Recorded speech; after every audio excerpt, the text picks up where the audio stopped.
roll around here. Yes. And Mennonite Abe dropping a good Mennonite Merle right there. Sugar Britches, how are you?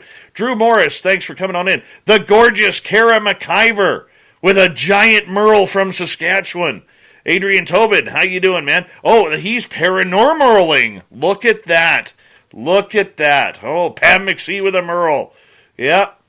Jules with her, like, 9th Merle already. Super Quest, how you doing, buddy? Nice to see you. Digger Dog, Jason, good to see you guys. And Dirty Filth dropping a dirty Merle right there. Solaire, how you been doing? Where you been hiding? And there's Kira with a Merle. The lovely Jenny with a Merle. Vodka Vamp, how are you? Thanks for the ad on, and all the promos you've been doing on Twitter. Appreciate that. Uncle Dale and his power stash, merling it up in Austin, Texas. Yep, there's Race Fan.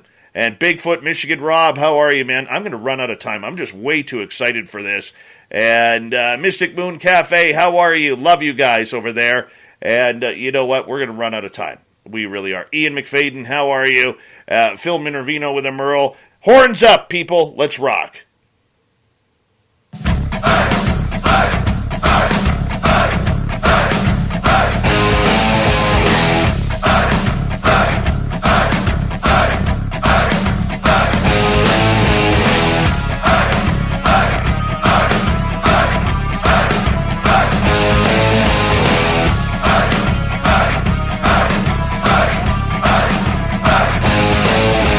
From the mountains of central British Columbia to you listening around the world, this, my friends, is Spaced Out Radio. I am your host, Dave Scott, sitting here in the captain's chair of SOR headquarters. We welcome you to tonight's show on our terrestrial affiliates around North America, digitally on TalkStream Live, Revolution Radio, and KPNL. All of our archives are free. Go to youtube.com/Spaced Out Radio. Do old Davey the favor, hit that subscribe button. You can follow us on Twitter at Spaced Out Radio, Instagram at Spaced Out Radio Show, and now on TikTok at Spaced Out Radio. Our website is spacedoutradio.com. We have a plethora of features for you. Rock out to Bumblefoot. Read Shirky Poo's Newswire. Check out our swag as well. Tonight's show is brought to you by Chive Charities. Help make the world 10% happier by visiting Chive Charities today. You can find them on our website. We got a great show for you tonight. We got Merle in the house. Happy Merle Year is his first edition of Ghosts of the Great White North with Nick T. White, former television star, child star. You know, he's a Hollywood. You know, if you see his face, you can see why Hollywood just loves him. Really, just loves him. I know he's shaking his head in the background right now on the green screen. But coming up in hour 3, we go to the swamp with our resident swamp dweller. We have John Hudson in for the unbiased UFO report, Shirky Poo's news, and the thought of the Dave as well. Let's get this thing started. Of course, at a couple weeks into the year, we have Merle joining us to talk everything paranormal on Ghosts of the Great White North, where we head around North America looking for some of the greatest ghostly mysteries that we can find. Merle is a paranormal investigator with the Paranormal Road Trippers based out of Vancouver, British Columbia. And tonight, our special guest is Nick T. White. He is the CEO of Cage the Darkness, lead investigator for that team as well, owner-operator of the Darkness Cage. Everything around him is a cage, even a Faraday cage, and was the paranormal investigator for A&E Network's Cursed, the Bell Witch, a 5-part mini-series about the Bell Witch haunting near Nashville, Tennessee. He's been doing this for over 25 years, and his gray hairs and his beard show every ghost he's encountered, as Nick tries to learn more about what is happening in the paranormal world. Let's bring these guys in. This is going to be a good show tonight. Merle, how you doing, buddy? Doing very well, Dave. Happy New Year. Good to be back to your show.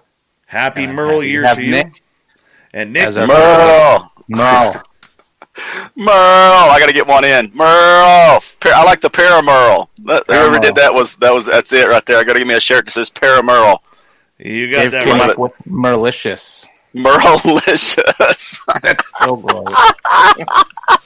Yeah, I love it. We created a monster here named Merle, and it's fantastic. It's absolutely fantastic. I just smile and nod it. That's what I do. Just go with the flow.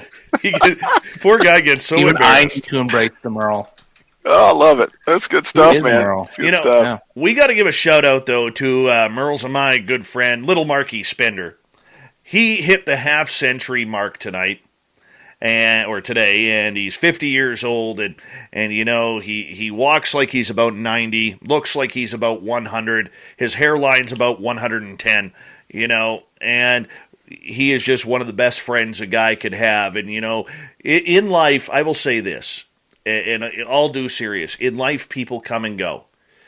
But when you meet a best friend, you know that that person is going to be one of the greatest people to ever come into your life. And he came into my life in 2017, right after the forest fires, and we had a lot of common interest. And I'll tell you, it's been absolutely wonderful to get to know his family, his beautiful wife, Tara, his lovely daughter, the gnome that I call her, Katie. And, of course, their dog Baxter, who's absolutely addicted to me and actually watching the show right now. So, happy birthday, Little Marky Spender. Absolutely love you, my friend, and thank you for being a big part of our lives here, buddy. And don't get too many cheesies on your hairy chest tonight while you're watching the show in your recliner. Happy birthday. Happy birthday. Absolutely, absolutely. Merle, why don't you explain to us, our good friend here, Nick T. White, I mean, fashionista, television star, ghost hunter extraordinaire. Call of Duty master? Can we go with that one? Yeah, hey, look here. Yeah, there you What? go. There it is. There it is. Yeah, And getting into a Dave, little streaming. we're going to surprise you. He wants to go extraterrestrial tonight at some point. Really? We're going there. Oh, we're my going God. aliens again. You know what? Merle has all of a sudden decided lately that he wants to talk a little bit of aliens. I think he may have some aliens that he's not telling me about here, you know, but let's get into it right now. I mean, Merle, you can do your normal muting thing right now, as you've already hit your word limit for the half hour. But, Nick, I'm curious. For people who may not be familiar with everything you're up to and everything, 25 years you've been doing this, man. What put you What put you on the chase? Well, when I was real young, when I was probably around about 10 or 11 year old, I've had a lot of little weird experiences happen to me. I saw stuff moving around in my house and a couple different houses. That's what really had got me. And then I had a big crazy experience where this kind of just weird thing had just kind of made itself known to me. And it just, it was enough to just really dig me in, you know, just want to dig in. I mean, it was just out of the ordinary. There's this thing that just kind of appeared to me at one of my old houses, and now I got a lot of friends that tells me could have been a totem, it could have been a spirit guide, it could have been just something just come and tell me, hey, I need to get my ass in gear. Excuse my language, sorry, I forgot about that. I'm ex-military, so a few words might slip out. But and it just kind of got me, and you know, to see things and to hear things out of the ordinary and hear voices and see this kind of creature-ish kind of thing. It was just a profound experience in that for me, and I just started digging into every book I could find, learning everything I could find, meeting everybody I could talk to, and that was it, man. I just hearing and seeing things. These weird little things that I would pick up. I have these abilities, like, and I'll get in an area and I can read off of people sometimes. It's not something I can just turn on and off. It's just stuff that happens to me. It's just way out of the ordinary, and it was just like, hey, I need to start learning and figuring out what's going on. And it ended up getting me about 2011 is when I started my team Caves of Darkness, and I just got a few people together and we started digging further in, and you know, ever since then, I live and breathe anything, you know, paranormal, or now digging into extraterrestrials a little bit, learning about space, learning about physics, and I start, you know, cosmology, things like that, because, you know, in my opinion, it's all kind of related anyway. So it's just it's kind of more of a passion to me. I mean, I love all that stuff. Anything unnatural to me is natural for me to get into, you know. You know, for a lot of people growing up, I think we always played the game of, you know, walking through a forest with our buddies and being a monster hunter. Yet here you are, making it happen, doing it for yourself. This is your love, your passion. I don't know if you have a daytime job or not. That's really irrelevant to what we do. But, I mean, you're living your dream right now in chasing monsters. I love it. I do love it. I mean, it's true, man. It's true. I I really think that that I was led on this path to try to learn this stuff, because the more I learn, I notice that a lot of more people has been coming up to me and asking questions, and I get a lot more questions, and I love to teach people the right things. I mean, there's a lot of misinformation out there. A lot of people just go strictly off of TV stuff or go strictly off of one group or things like that. And to me, you got to learn everything. Especially if you're digging into paranormal, anything supernatural whatsoever, whether it be, extraterrestrials, cryptids, I mean, ghosts or anything whatsoever. I mean, you have to learn everything. Even engineering and psychology, because sometimes your mind even, that's one of the main things that causes some of it sometimes as well. So it's just fun to me. It's just really exciting for me. I get chills sometimes just kind of learning things because it's something new. Like if I learn something new that I've never seen before, I'm like, it's like getting a present for Christmas or something, Well, you know what? I love the fact that you are starting to blend everything together, because so many investigators out there, it doesn't matter whether it's ghosts or UFOs or the cryptid world, they are so afraid of blending the information together. They want to have a sole focus, and that's okay. Like if ghosts are your thing, like ghosts are Merle's thing, UFOs and cryptids are my thing, and we respect each other's hobbies, and talents in kind of going for what interests us. But in the overall picture, it does seem to be all tied together, yet so few investigators are actually looking into that phenomena. Why do you think that is? Well, I guess it's really TV a lot of times kind of leads you to one path.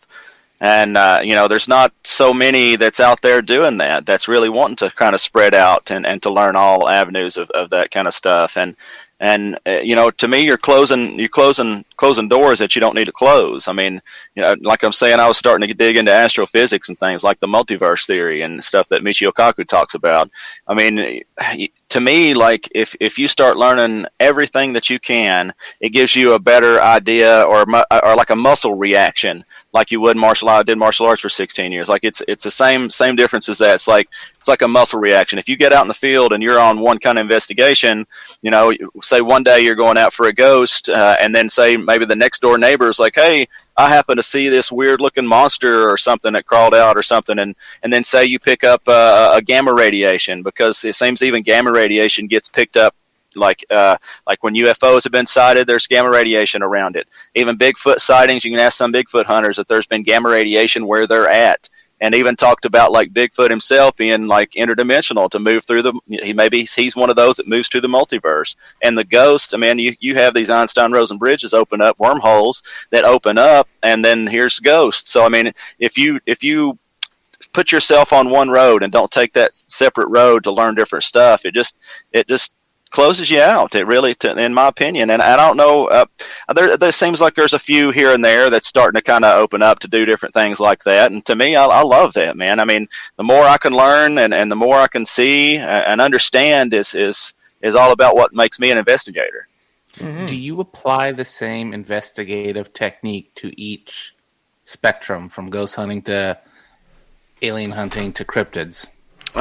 Kinda. I mean, there's a small couple little things, like you going in, you kind of find out if there's any kind of energy in there, like your electromagnetic frequencies, or maybe you get a feel. Because me personally, I'll go in. I don't technically go in with any kind of pieces of equipment. I might go in with a recorder or maybe a camera, but I don't go in with a lot at first, because me personally is I think me is what is the best tool. Your body is your best tool, because your body, whether you have some few abilities like I do or not, or you're sensitive or not, your body is going to react to anything unnatural in the air. Whether you pick up chills, or whether you might get sick, or you get dizzy, or you'll smell stuff, or there's always something that your body's going to tell you. So kind of there's those few things. I'll go in and kind of that, but then once I kind of get a lead on which way it might be going, that's when I start kind of nitpicking on what kind of route I'm going to take for that different type of investigation.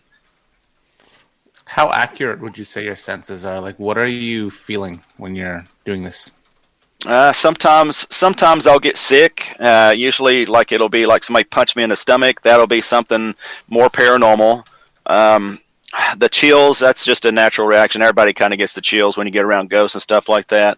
And I think it could be maybe this radiation stuff, that you're in, that energy in the air or something that I'm picking up. And usually I can kind of pick a route one way or the other where, whatever house I'm in. And then sometimes even, or house or building or whatever, or even forest. I went to a local forest here not too long ago and just heard some stuff, felt some stuff. So of course, I did some wood knocks to see if it was Bigfoot. Didn't get any of them back, which I wish I could have, because I'm so excited to find some Bigfoot stuff. But usually I can lead out with some stuff like that and figure things out. But sometimes I can't, man. I mean, I'm not no complete expert. I'm not the best in the world, but I just try to do my best to learn as much as I can for that. And if I can't figure it out myself, then I'll get a hold of somebody that might know a little more than I do and get them involved and reach out, because that's what it's all about. Everybody working together and trying to figure out what this stuff is. Networking. I find that very important with the paranormal. Yeah.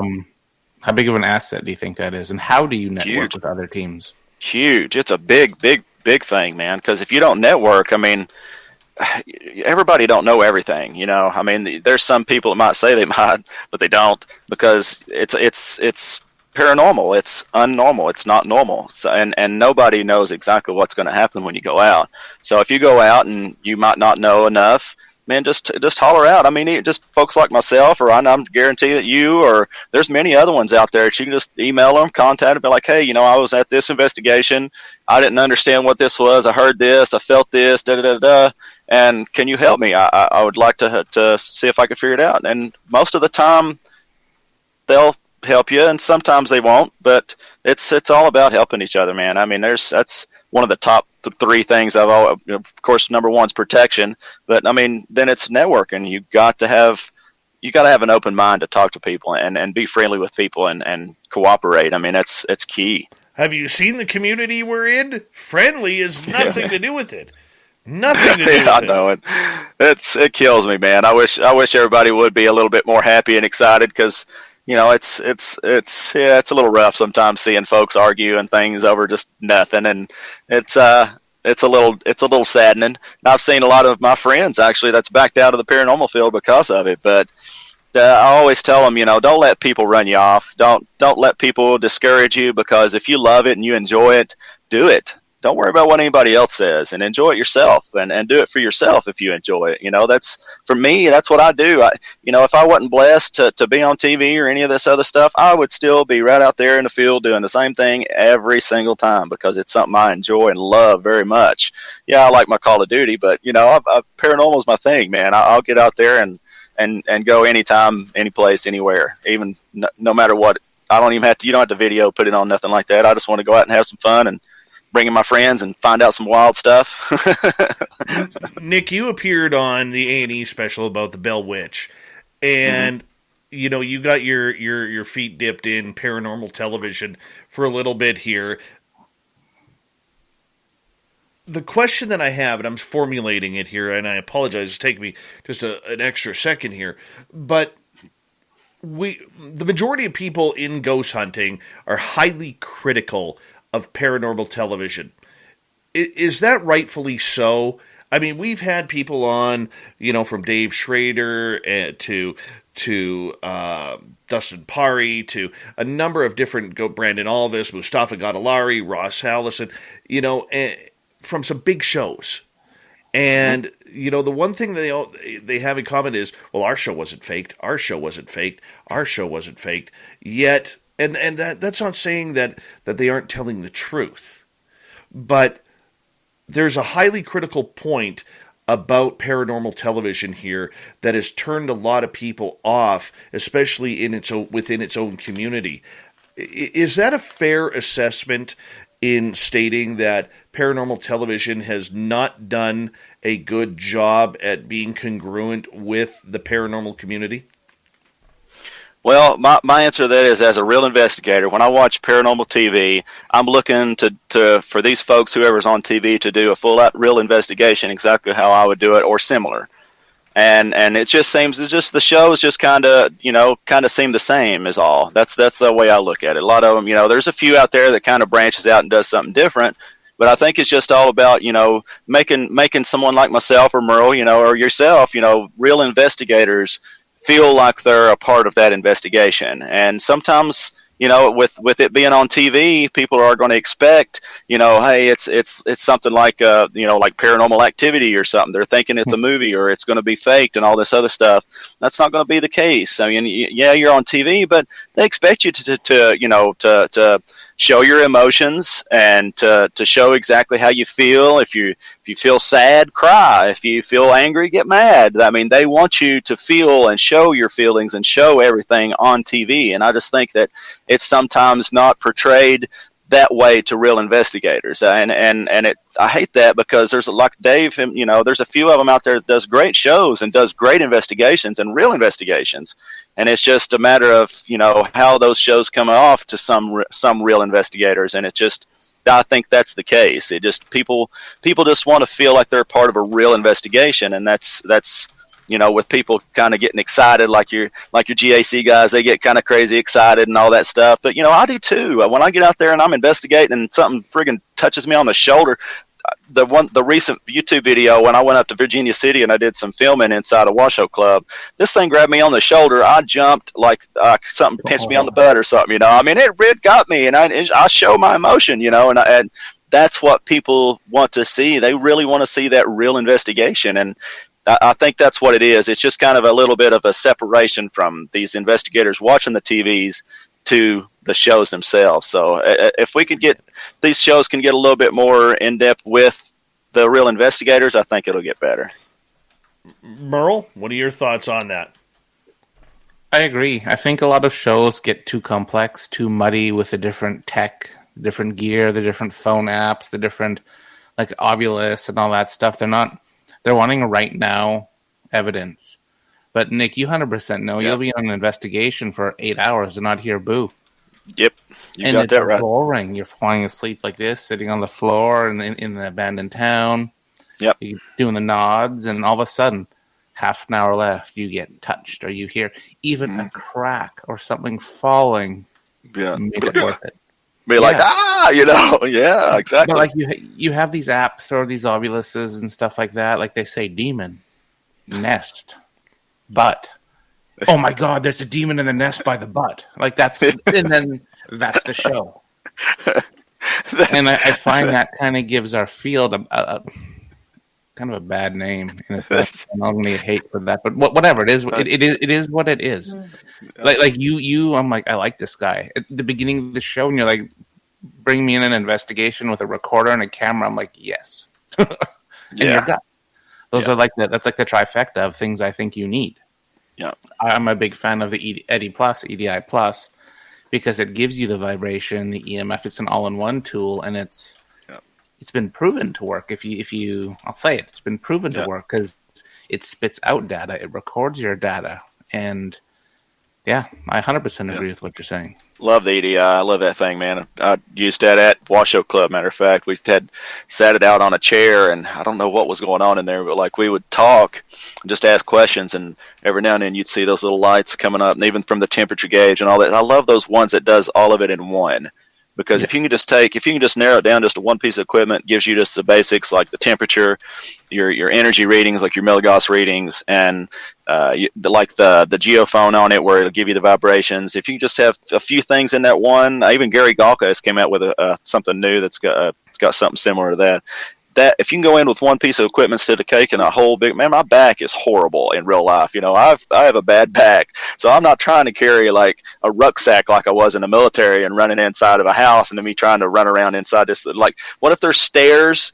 And what if this place is huge, like Penhurst Asylum or something as big as something like that? I'm not trying to walk in there with everything on my shoulders. I would rather go in there with one piece of equipment, one little recorder, and just go and just, have fun and look around and getting in there and just stay quiet, sit around and enjoy myself. And like you're saying, though, man, I've been on investigations. I sit for 10 hours straight, 10 full straight hours, and literally not hear a thing. But that whole 10 hours to me was exciting. Whether or not I heard something, that's what I'm there for. And that's what I'm agreeing with you about that on TV.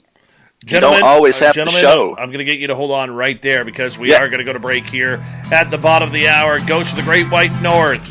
Merle is here. Yep. Merle and Nick T. White from A&E's The Blair Witch. Yep. Talking Ghost. Bell Witch. That's right.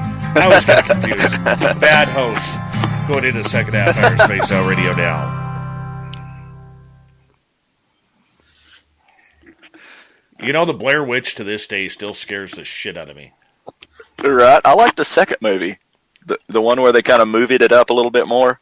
I never saw the second one. I usually don't Check watch part twos. Well, that one went towards like a movie style instead of that shaky cam and makes you dizzy the whole time during the first one. But the second one, they made it more like a movie, and there was like some really crazy stuff going on. Yeah, check it out. It's actually worth watching. I enjoyed it.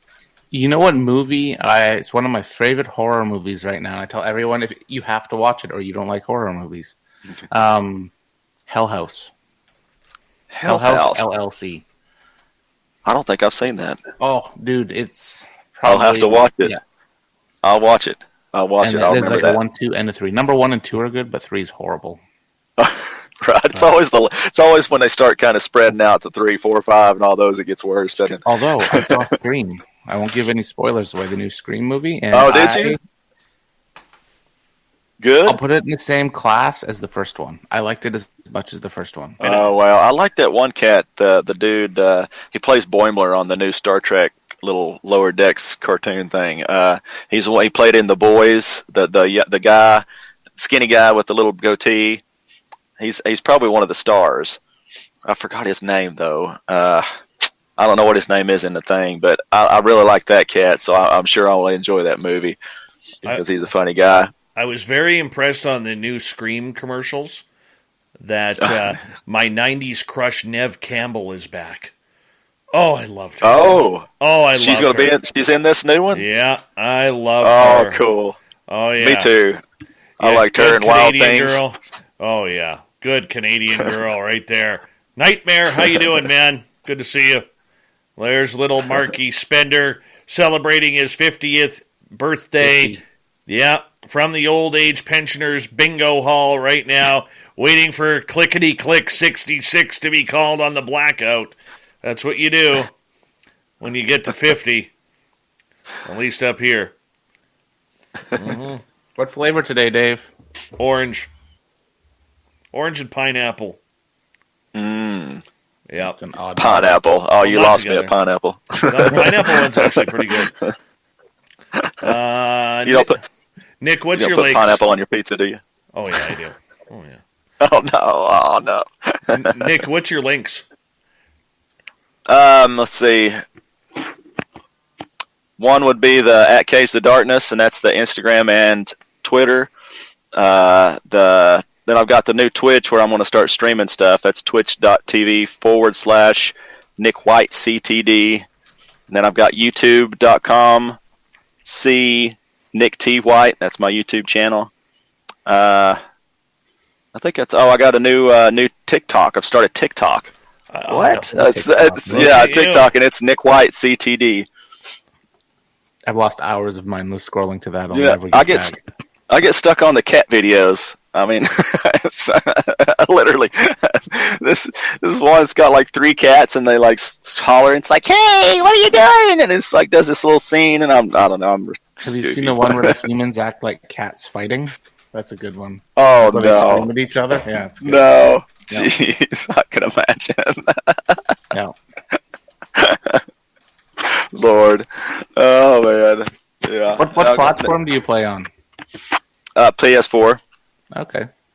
I'm loving that game, and I'm really starting to try to pick up on it good and get into the gaming scene. I'm getting to where I'm almost pro level. I tried a tournament the other day.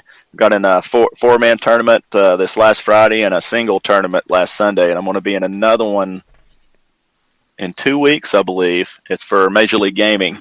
So I'm trying to get into the pro scene. I'm practicing. You'd be surprised, some of these kids, man. I went up against a kid. I'll be 43 this year, and I went up against a kid. I swear he was probably 16. And this dude, man, I've never seen nothing like it. Like, he'd just go in there and just, and you're dead. You just forget it. But it's fun, man. I've actually met a few friends through that, and I'm enjoying that. And I'm starting it a little bit on my YouTube channel, too. Besides my paranormal stuff on there, I've got Cage the Darkness Gaming. And now we've got a esports logo. It just got made, and so there's hopefully some stuff coming from that. That'll be cool. Awesome. My coworker, he does Call of Duty gaming, and he gets money for it too. Yeah, there's a few tournaments that you can sign up and pay a small entry fee, and you actually get pretty good money from it. Wow, it's like poker. I mean, shoot, the big tournament's like $200,000. Jesus, hold on, guys. Yeah. Big thank you to Thomas Fessler ×2, Mike, Phil for the super chats. It's a wonderful way to support what we do on this show on a nightly basis, so thank you. And, of course, the Vegas party, April 22nd to 24th. If you're going, 100%, email us at info@spacedoutradio.com. Here we go.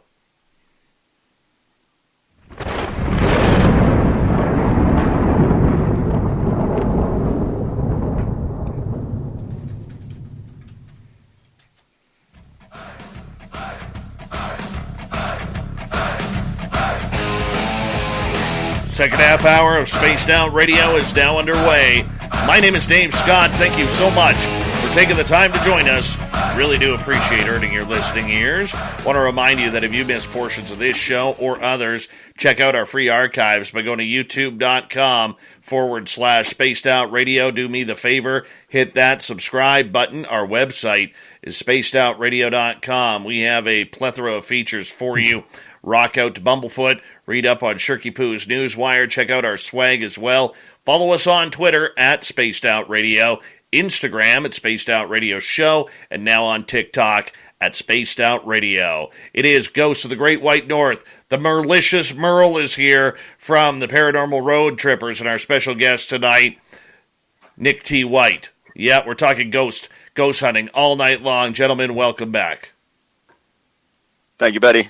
Not a problem. Thanks, Dave. Not a problem to have you here. And, just wanted to kind of get into the whole aspect of ghost hunting. And you dealt with the Bell Witch. This is one of these famous American legends that goes on, Nick, and it's still going on to this day. What makes this case so special?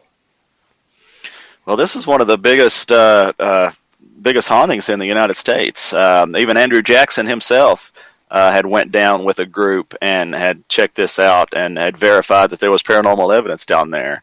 And it's old. It's there's a movie. There's a couple movies actually. One main one. It was An American Haunting.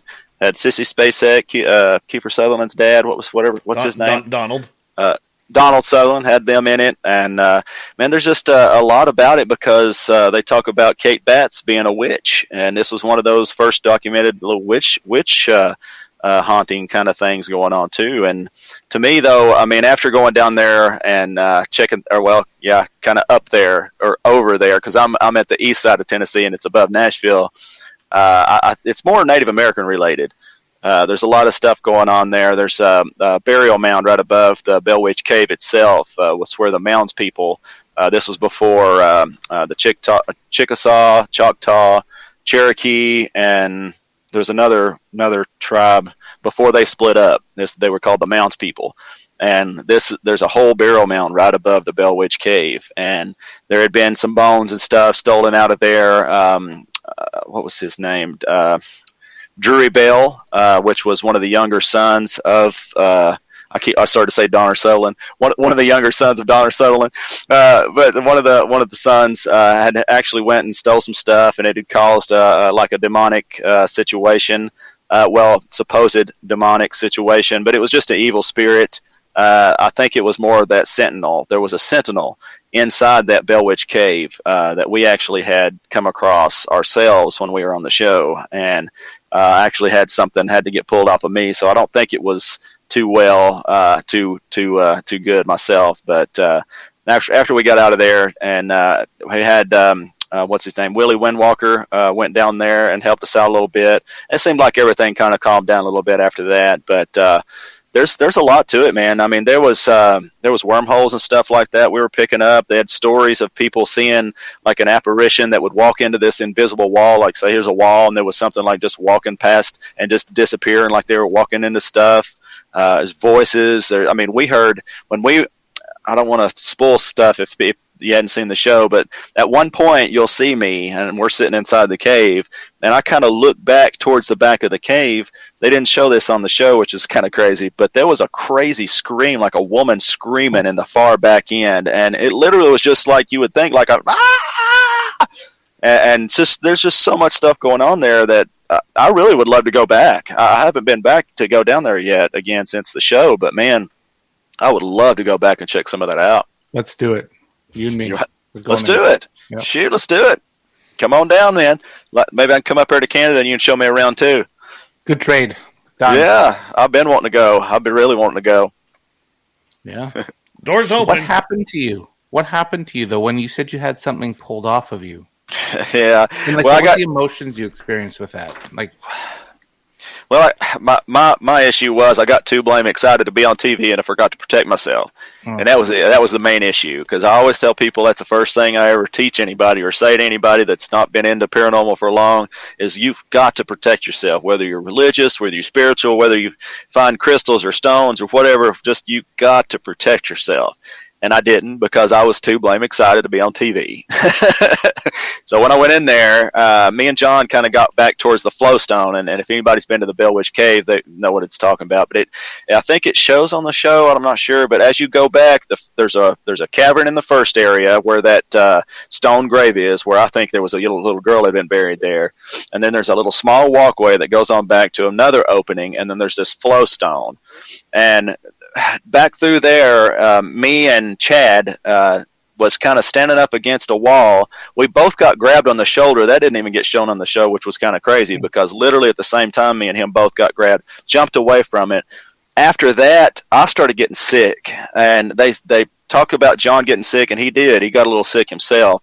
But I started getting to where I was like wanting to throw up. And once we kind of got out of there, it kind of dissipated a little bit. But a couple days after that, because I was only on 3 episodes of the show. I start kind of at the very, very end of the second, first of the third, and then I'm through the rest of the series. But I would go up for maybe about a week and come back, go up for a week and come back, stuff like that. Well, when I came back from the cave itself, I started getting just really, really tired. Like I'd been running for miles. Felt like I had no sleep. I couldn't sleep. I started getting really angry and pissy at all kinds of people and stuff like that. And it was out of the ordinary, because I'm one of the most giddy, happiest. Even when I know it's a silly reference, but even when I'm playing Call of Duty and somebody shoots me, I'm like, oh, hey, good shot, man, good time. I don't really get that upset. But man, I was just irate. I mean, I was just like this all the time, and it felt like I was just getting pulled down to the ground. And I've got a few friends of mine who are in the clergy. Of course, I've got some friends that are shaman and things like that. And I had a buddy of mine, he's like, man, it feels like there's something literally grabbing a hold of you and oppressing you. And I was like, oh, it figures. That's what I felt like. So they did a cleansing on me and pulled some stuff. And he said, you're good to go. And literally, man, probably about 2 days after that, if I could sleep really good and I felt better. But that's one of the things that I get back to is like, man, you got to protect yourself. I mean, I got some stuff, like, even if you carry, like, I got one of my guys here, like, even if you carry some amethyst, that's one of your best things. And my buddy that passed away, God rest his soul, Christopher, he made me a shaman pouch. It's got all kinds of goodies in there. I mean, and then of course I believe in God. I'm an ordained minister. I know Jesus has saved my life many a times, and it's all about protecting yourself when you get in there. And my mistake was just getting too excited to be on TV. Fair enough. What's your protection ritual, and how would you give people advice on protection? Because I've done the same as you. I've gone in excitable and forget to do my thing because I just want to get in there and get the job done. But then you come home with residual energy, negative energy, attachments, and then your world gets thrown upside down, and then you contact your friends to be like, help me. But what would you recommend to people? Well, it really just depends on if you believe in a higher entity or if you don't, a lot of times this is the first thing I say. I don't go straight to religion or anything like that. I don't go to any kind of, I don't immediately go to say and pray and all that kind of stuff. Like I was showing you, like for that example, I mean, you have many different kinds of stones and crystals and things like this amethyst. There's like a hematite, a couple other things like that. Even my I carry my quartz crystal, things like that. These will actually protect you. People ask me a lot of times, I'll say, hey, this will protect you. I'm sitting it out under the moon, getting it charged up. And they're like, well, what does that even mean? Well, these stones and crystals are just like a battery capacitor. Now, if you've installed any kind of radio or car audio into a big car, like you put a battery capacitor in there for your amp when you're hooking up your speakers, it's similar to a battery capacitor. Like if you sit these out during the sunlight to catch solar radiation, or you sit it out during the moon, you pick up gamma radiation. These things actually collect energy in different ways, and they'll filter them in different ways. And say if it's something that's going to heal your body, like a rose quartz will tend to actually heal your heart and things like that. It's because that they release those energies that's been collected in different ways into your body. So you can carry stones and crystals and things like that. That's one of the things I do. And yes, I'm an ordained minister, and I know I believe in Jesus. Jesus has saved my life 3 times for a fact. And I count on him now too. If you believe in him, to get out there and you say, Lord, protect me. Just to help me get through this. Don't let me or my friends get hurt, my family, and let's get in there and don't let them attach to me. When you get back out, do the same thing, and then grab you some sage, some white sage. You can take that stuff and shake it on your body and get that smoke all over your body. Get you like a little bath of it, and that'll cleanse that. And how that even does, that's not strictly just spiritual, it's scientific as well. That will actually cleanse air. Like the air has electrons and neutrons and things like that in it. So this smoke itself has been known to cleanse like a negative style, neutrons and things, cleanses that stuff out of the air that's not good for your body. Because like I said before, your body is a natural thing that's going to react to unnatural stuff, and that's the same thing. So if you take that sage, take you a big bath in it, clean yourself off at the end of the investigation, and do your prayers, things like that, you'll be good to go, man. Holy Nicomania is going to run wild. Say your prayers, eat your vitamins, go to bed early, go hunt goats. Let's rip that shirt, brother. Brush your teeth, clean your hair. You got that right. Question coming from our audience here. Nick, what's the scariest experience you've encountered? The one and only time in the 20-some-odd years that I think I was in front of a demon. This was when I was very young. Well, not very young, but younger. I was around 16 years old, and that was my buddy Steve Waldron. He was my best friend when I was growing up in high school, and this was one of the first people I actually investigated paranormal with before I actually got with a team. And me and him and another friend named Steve, actually we called him Bump because his poor little face was just filled with bumps all over, so we called him Bump. But they lived in front of like an old abandoned railroad track, and this thing led on for just forever. And there was a big old warehouse that was near that area. And these folks that had lived not too far from that they were having issues at their house, and then they knew that I was, into that kind of stuff, looking for things, trying to find stuff to look into. And they they hollered at Steve, so we got together one night, and actually we saw 2 things that night. This is another reason I got into paranormal too. One of the things that we saw was similar to like a railroad conductor guy. It seemed like what he had, like those striped outfits on, looked like he was carrying a lantern, kind of disappeared in front of us a little far away. But then we got into this warehouse. Now, in the back of it, there was noises, there's scratches, there's just knocks and things like that from the outside, and we know there wasn't nobody in there because it could have been like a raccoon or thing like that. It was like, yeah, maybe it's something like that, but there was nobody around there. And so I was like, well, I'm going to go in there because I'm crazy.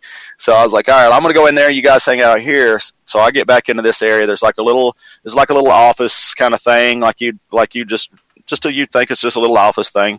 I opened the door, shut the door behind me. I had my light in there and went down. I sat down in the back corner.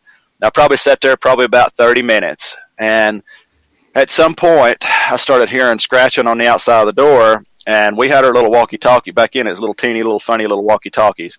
And I hollered out, and I was like, Steve, is that you? He said, no, buddy, I'm outside. I was like, are you sure? He's like, absolutely. I was like, okay, so I'm hearing stuff. He's like, all right. I was like, so okay. I sat there a little longer, and it sounded like scratching. That's the best thing I can describe, scratching.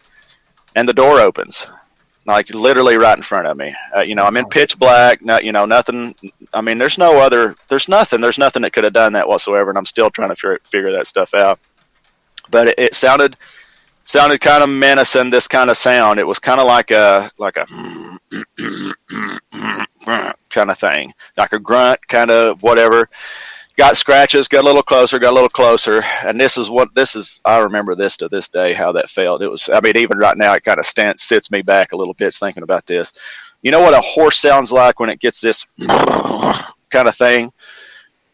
Literally it felt like it was probably about right here. This thing breathed on my face, and I felt it, and it wasn't like how a person's nose, you would think it would just be one little bit of a breath. It felt like it was hitting me here, like on the outside edges of my cheeks, and it was like, and you talking about scaring the shit out of me, dude. I got chills over my back right then just thinking about it. It backed me up against the wall, and it took me a second to even like I was stunned, because then I wasn't a real investigator. I hadn't dealt with stuff like that before. This is literally one of the first times I ever dealt with something that scary. And it scared me, and I don't really say many things scare me anymore. I get startled now, but I don't get scared of anything anymore. I'll get startled. Then I was scared. I was frightened. And this thing literally set me up against that wall, man, and that thing breathing on me. And I swear I saw red eyes looking at me about this. You can't see me. It's about this far in front, about 2 foot in front of me, about right here. And it stopped for a second, and that was I was real religious then. And man, I just said, Lord, get me out of this. I need to get, and I just felt like I was just tough when I did that. So I just kind of toughed up, and I said, get out of my face. And then I just took off. I ran and went outside, and Steve's like, dude, what is going on in there? I heard you screaming. I was like, you don't go in there, because I don't know what it is. So we're going to have to get out of here. So that was really literally I was frightened, because something breathing on my face like that. And that reason I keep referencing a horse, because how the horse's nostrils, are out, and it didn't feel like it was blowing on me right here. It felt like it was hitting both sides right here. So whatever it was big.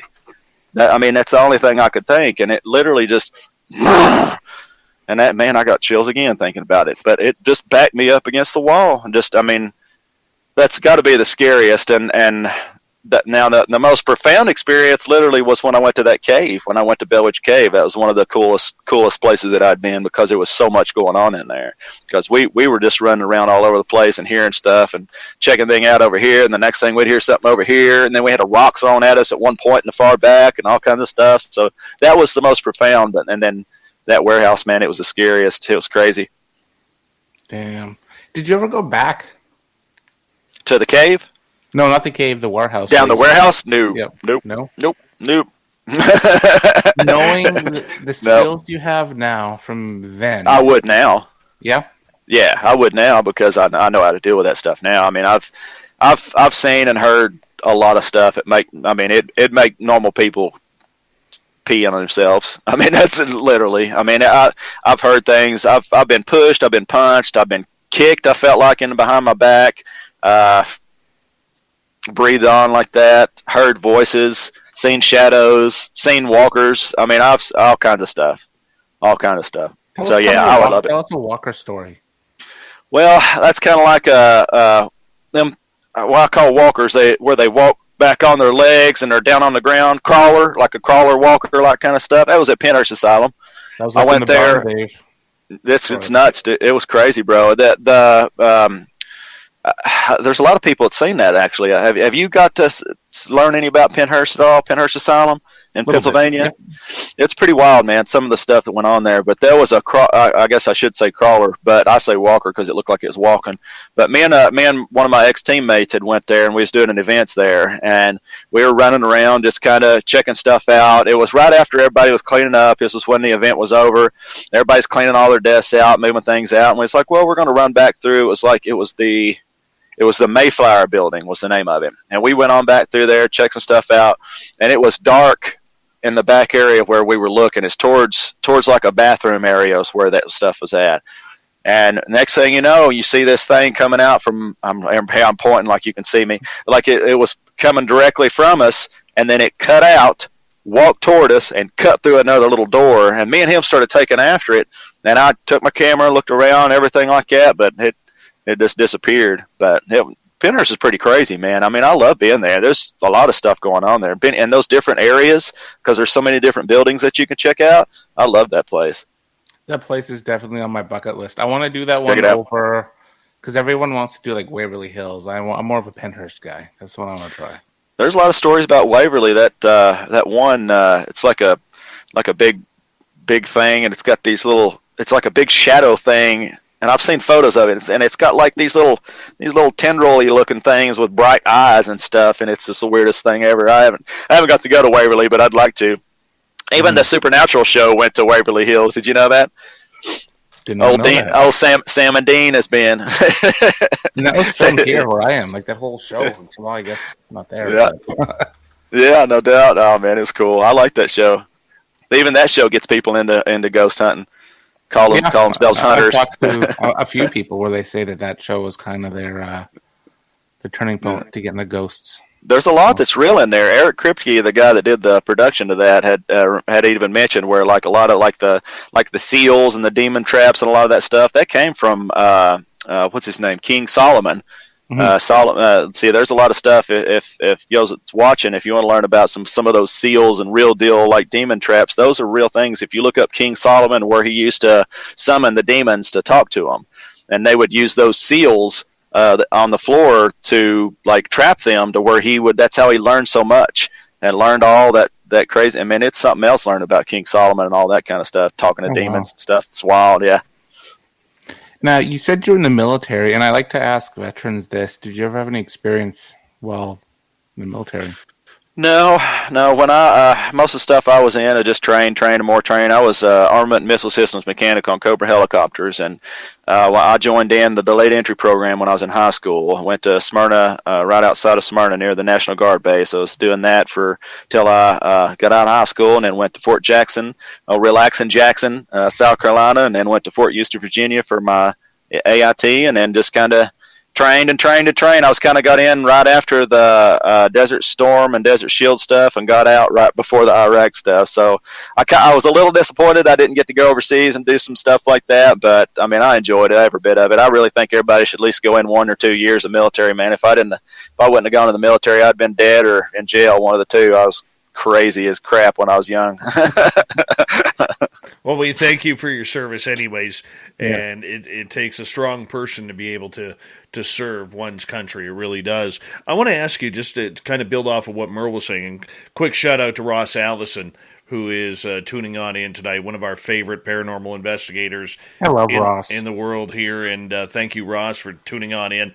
But when it comes to ghosts and everything, have you ever had any experiences with the paranormal that tied to other phenomena, whether it was UFOs, aliens, cryptids?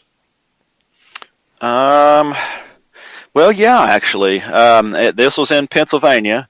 There was it was kind of like a Bigfoot / ghost outing that I was doing with a buddy of mine, Eric Altman. I don't know if you guys have heard of him. He's good friend of the show. He's a wonderful guy, man. Wonderful guy. You guys should have him on the show. He's smart, man. He's the one that really got me interested in more Bigfoot stuff. But at this place, what was the name of it? Ramblewood campground area. There was like a supposed Bigfoot sighting there, and there was a lot of paranormal stuff going on. And what had happened, him and I had went through, we were going to take some folks on a Bigfoot hunt through this back area of the woods and stuff. And we went earlier during the daytime, and, we wanted to make sure the trail was going to be safe for everybody so we could go back through there, take everybody through. And, we go back all the way around, and we saw some fairy rings. If anybody knows, about the fairy things, it's these little mushrooms that literally grow up in a ring, and they call them fairy rings because they're kind of cryptids as well. And we saw one of those on the trail, but then nothing else. Well, we went back later, with the folks that during the daytime to walk them through, because we was going to go at night as well. So we took the daytime trip. Even the fairy ring was gone when we walked through with the folks. Nothing again. We get back and it was nighttime this time.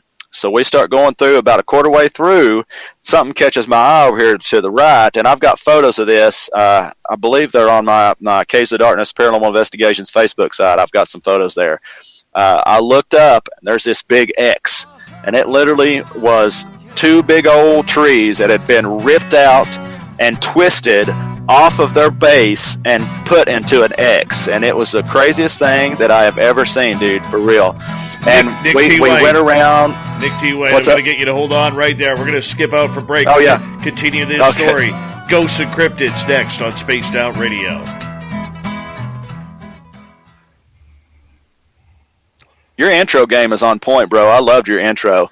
Thanks, man. That was awesome, dude. I was like, oh, dude, this is cool. Yeah. My man Vince made that up. It's cool, man. Yeah, sorry, I shouldn't have asked you that question so close to break time, but we'll continue with that answer when we get back, dude. Oh, man, I'm a talker. It don't matter. I run my mouth all day, buddy, I tell you. So, Dave, Shane keeps putting Merle, there it is. It's in the form of Bruce, there it is. I know. I'm okay with that. Oh, there he is. I'm okay with that. Merle, there it is. Whoop, whoop. I've seriously got to get a shirt. Oh, you're going to have to get me a Paranormal shirt. I'm telling you right now. Paranormal. You get a hat too. I love it. I love it. That's so funny. The whole group, like, immediately, Merle! I'm loving that, dude. I couldn't stop laughing. It's still going, man. I love it. It's still going. Merle! I love that. Strong name. That was my grandfather's name. That's where it comes from, and it's my right name. on. Oh, right on, right on. One day I told Dave, I'm like, hey, so my initials are MMM, like Triple M. Oh, nice, so I used to go by Triple M, like, Triple H from WWE. Yeah, yeah. But then this guy found out Merle, and the rest is history. It's over then, huh? I love it, though. It's fun. You know what? The funny part about it is, like, Merle's always like, how do I kind of segregate myself from the rest? Let myself stick out a little bit more. I said, dude, you got to go with Merle. You have to. Yep. Yep. You have to. Yep. I mean, for sure. If you just go like Mike, how many Mikes in this world are there? But there's very few Merles, and people always remember a good Merle. Yep, they're loving it. Merle. I love it, dude. It's good times. Everybody's just merling it up. the old and geriatric little Marky Spender says Dave has a tattoo of Merle on his back. No, he doesn't. Lower back. It is my tramp stamp. Merle is my tramp stamp. Yes. In gang style lettering. And barbed wire around it. Kind of go over the back, like barbed wire all wrapped to it. Yeah. Then the 2 guns, it's like that under it. Too much detail.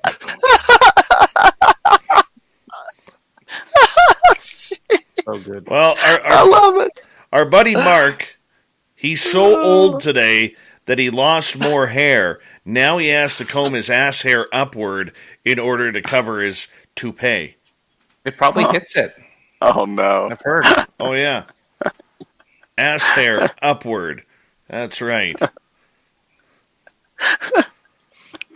Classic Mark. You guys are great. Mm-hmm. I almost start crying. The worst part about it is after he combs the ass hair upward, he actually uses Brill cream to style it, parted on the side, Oh, man. Yeah. Good Lord. Yeah. Yeah. I'm surprised that Mark is still up because at his age, most people are in bed for 4 hours by now. He's letting his hair down. Oh, shoot. Even I kind of go to bed earlier every year. I kind of go to bed an hour earlier almost. Oh man, I caught myself going to bed at like 8:30. Not a few days. I was like, And you know "Jeez, how I dude." know I'm old? I wake up early. Oh, dude, same. Not me, For man. real. What's happening? Not me, Yep, man. I was up at 5:30 this morning. I was like, oh, "What am I doing up? Why? Yep. Why am I up? Man, I have to do that until like 9." I was like, "Yeah, this is crazy talk. I'm getting old. Sit up and watch the news or something, you know." Oh You yeah. watch the news with a coffee. I Right? don't- yeah, right. Read Like the paper. Mike's age. You know. What's the weather going to be like today? You know, checking a 7-day forecast, planning accordingly. Oh yeah. Yeah. Turn on the weather channel, make my coffee, I'm ready to go. Yeah, 'cause we find that informative now. Yep. Horrible. Oh, Horrible. Lord, I tell you. Yeah. Good times. What did they say? And that's how you're old right there too. You're looking.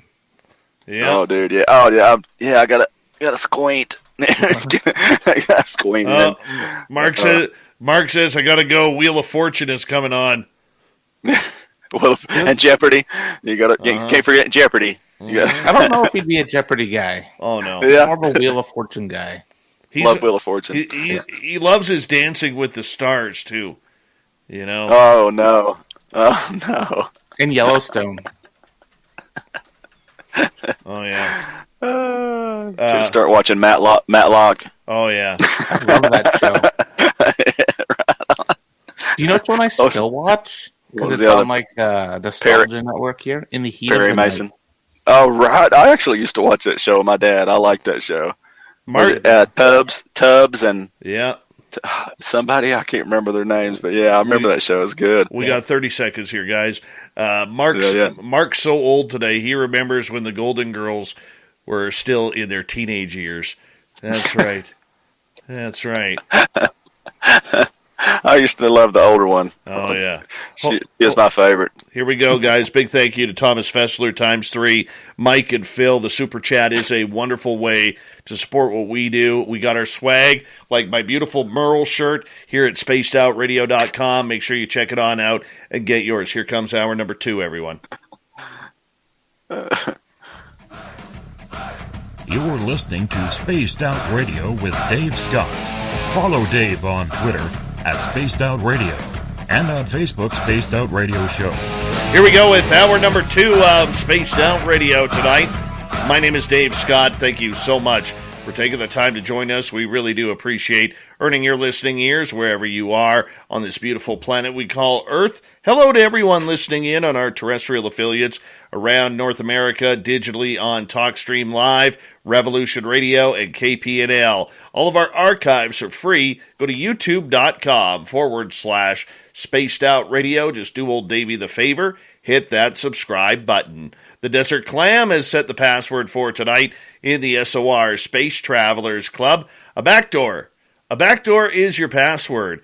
Use it wisely, Space Travelers, as a clam sets the password each and every night right here on Spaced Out Radio. Our website is spacedoutradio.com. We have a plethora of features for you. Rock out to Bumblefoot, read Shirky Poo's Newswire, check out our swag as well. Follow us on Twitter at Spaced Out Radio, Instagram at Spaced Out Radio Show, and now on TikTok at Spaced Out Radio. We continue on tonight with Ghosts of the Great White North. We got our main man Merle here. Merle, there it is, hanging out with us, talking ghosts with television show and paranormal enthusiast, researcher. I can't speak tonight. Nick T. White is the man's name. He's got a fantastic beard going on. And right before the break, Nick, we were talking to you about your encounter where you were on a paranormal investigation, but you found some cryptid stuff going on with a big X in the forest. Let's go back there. Yeah, it was pretty crazy. Me and when we walked through this little area on the far right, there was this big X, and it was literally like these trees had been twisted right out of the bottom of the trees. Me and Eric had walked around, looked everywhere all around this place. We looked for like tracks. We looked for like if somebody had pulled things up to hoist it up, whatever like that. And there was nothing. And you could see it was probably about 30 yards away from where we were at was this tree where it had been like the bottom of it. And you look at the base of this thing, and it literally was freshly twisted. And it wasn't cut, it wasn't sawed, it wasn't broken off, it didn't fall, it couldn't have done this. And it literally looks like somebody had grabbed it on one end, grabbed it on the other, and twisted this until it popped off. And put it in this big X. And I've got photos on my, like I said, on my Facebook, Cage of Darkness Paranormal Investigations. There's some stuff of that. So we checked that out and then kept going. We was like, all right, well, we'll take some photos, we'll come back, check it out a little more. We get on back even further, and there's this little bitty creek that went right down the middle of where we were going back in the wooded area. And right inside the creek, about this far, about 2 or 3 inches inside the creek, was a stack of quartz stones. These stones, I've got photos of that on there too, actually. These stones were wild how they were stacked. Like there was a really big one on the bottom, then a smaller, all the way to a little bitty one on top of it. And there was no way that this can get stacked like that. So we just started running through our heads like, why would this be there? And if it had to do with cryptid stuff, if it was Bigfoot stuff, we was trying to theorize what it could be. I mean, it could have been, this is what Eric had a few ideas, it could have been something like it was an energy collector, because it was literally on the inside of this running creek, and quartz tends to grab energy and it holds energy. So it could have been like just something saying, hey, here's where people are. Maybe even that's how they open their Einstein Rosen bridge to get through their wormhole, try to get through to get to where they got to go, or it just could be it could be anything. But seeing that was pretty wild. And then as you go on back even further, we went on around, because it was like a big round trail that we're going, a really wooded area that we were going through. The furthest very end of it, this is where it started to get kind of different.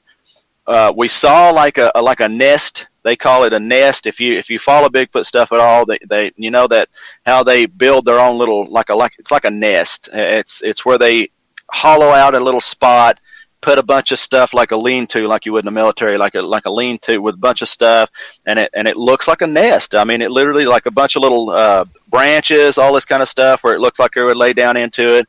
We saw this and then started seeing shadows right back behind it. And I've got my video record. I've got a photo actually of us literally in a line with me looking at my recorder, getting ready to hold it out there. I've got that on there too. As soon as I started picking up that recorder and started looking around, there was shadows moving in and out of these trees, because the trees were really close together, and tons of them in this little area that we were at as we went around. And I swear I saw one that looked like it. You've seen the Native American chiefs that has those big old feather, the feather stuff and things like this. This one shadow, I swear, it looked just like that. It looked like it was a chief moving back and forth, and I asked him. I said, "Well, have you seen? Is there Native American stuff going on here?" He's like, "Yeah." He's like, "Oh, there's a Native American burial site just right over this here." Wow. And I was like, "Oh, okay. Well, there you go." And we caught photos and all kind of stuff, man. And see that right there. That was one of the first times that I ever there was a few different things going on. We had seen the little fairy ring, and I swear, dude, we looked everywhere and everybody was accounted for. We knew where everybody was at. That place was it was not bridged off. It was shut out to where there was a gate. There was security guards on the outside of these gates. There was nobody coming in and out of there to be able to make these X's, to be able to make the nest, nothing. Everybody was all accounted for. We knew where everybody was. So there was no possibility of these things, that it had to be some kind of something out there. I mean, I know the shadows we saw was something, and this big X, there's no way that anybody could have done that.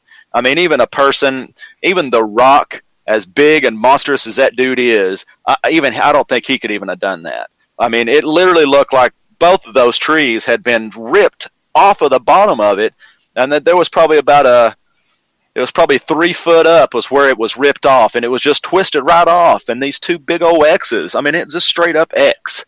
And I even asked Eric, what's the X? And he's like, well, they don't know what that is either. But, man, I would really love to find out what that stuff really is, because in my opinion, I always say this so that people don't be like, oh, you're saying it's this because you think you know. No, in my opinion, I believe that they're extraterrestrial. I believe that they're or interdimensional as well, because these things, if it's coming over there doing that kind of stuff, collecting energy, they stacking these big old quartz stones up in the creeks going through, stacking these big X's, they're making these big, and nobody's seeing them.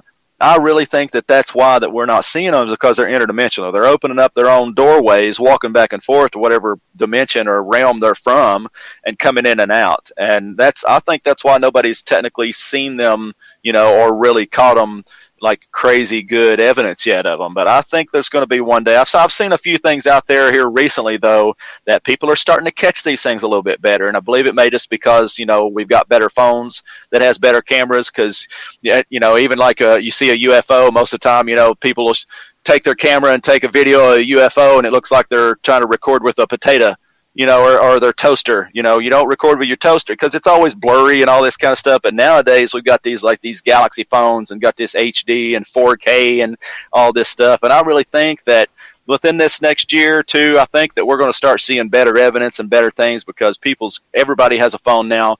Every investigator that I know carries a phone that's got some really good kind of camera equipment on it. So I think that we're going to find out a little bit more here soon and figure out what that is. But man, yeah, that was a crazy experience to see all that stuff. I've been taking my body camera into the bush with me when I've gone for Bigfoot or even hunting or anything. I always have my body camera on me now, because I want to be the guy that captures it if I see it. Because you're right, like, so you have your iPhone and you have it on the best video setting possible, but then you see Bigfoot, but by the time you go in your pocket, you rustle your jacket, you have your gloves on, you take your glove off, you try to unlock your phone, but the Face ID is not working. He's gone. Yeah, or your gloves don't have that little new stuff where you can actually open it, all that. Yeah. It's like, exactly. And I do that on paranormal investigations as well now. As soon as we get to the property, body cam. The entire that's a good idea.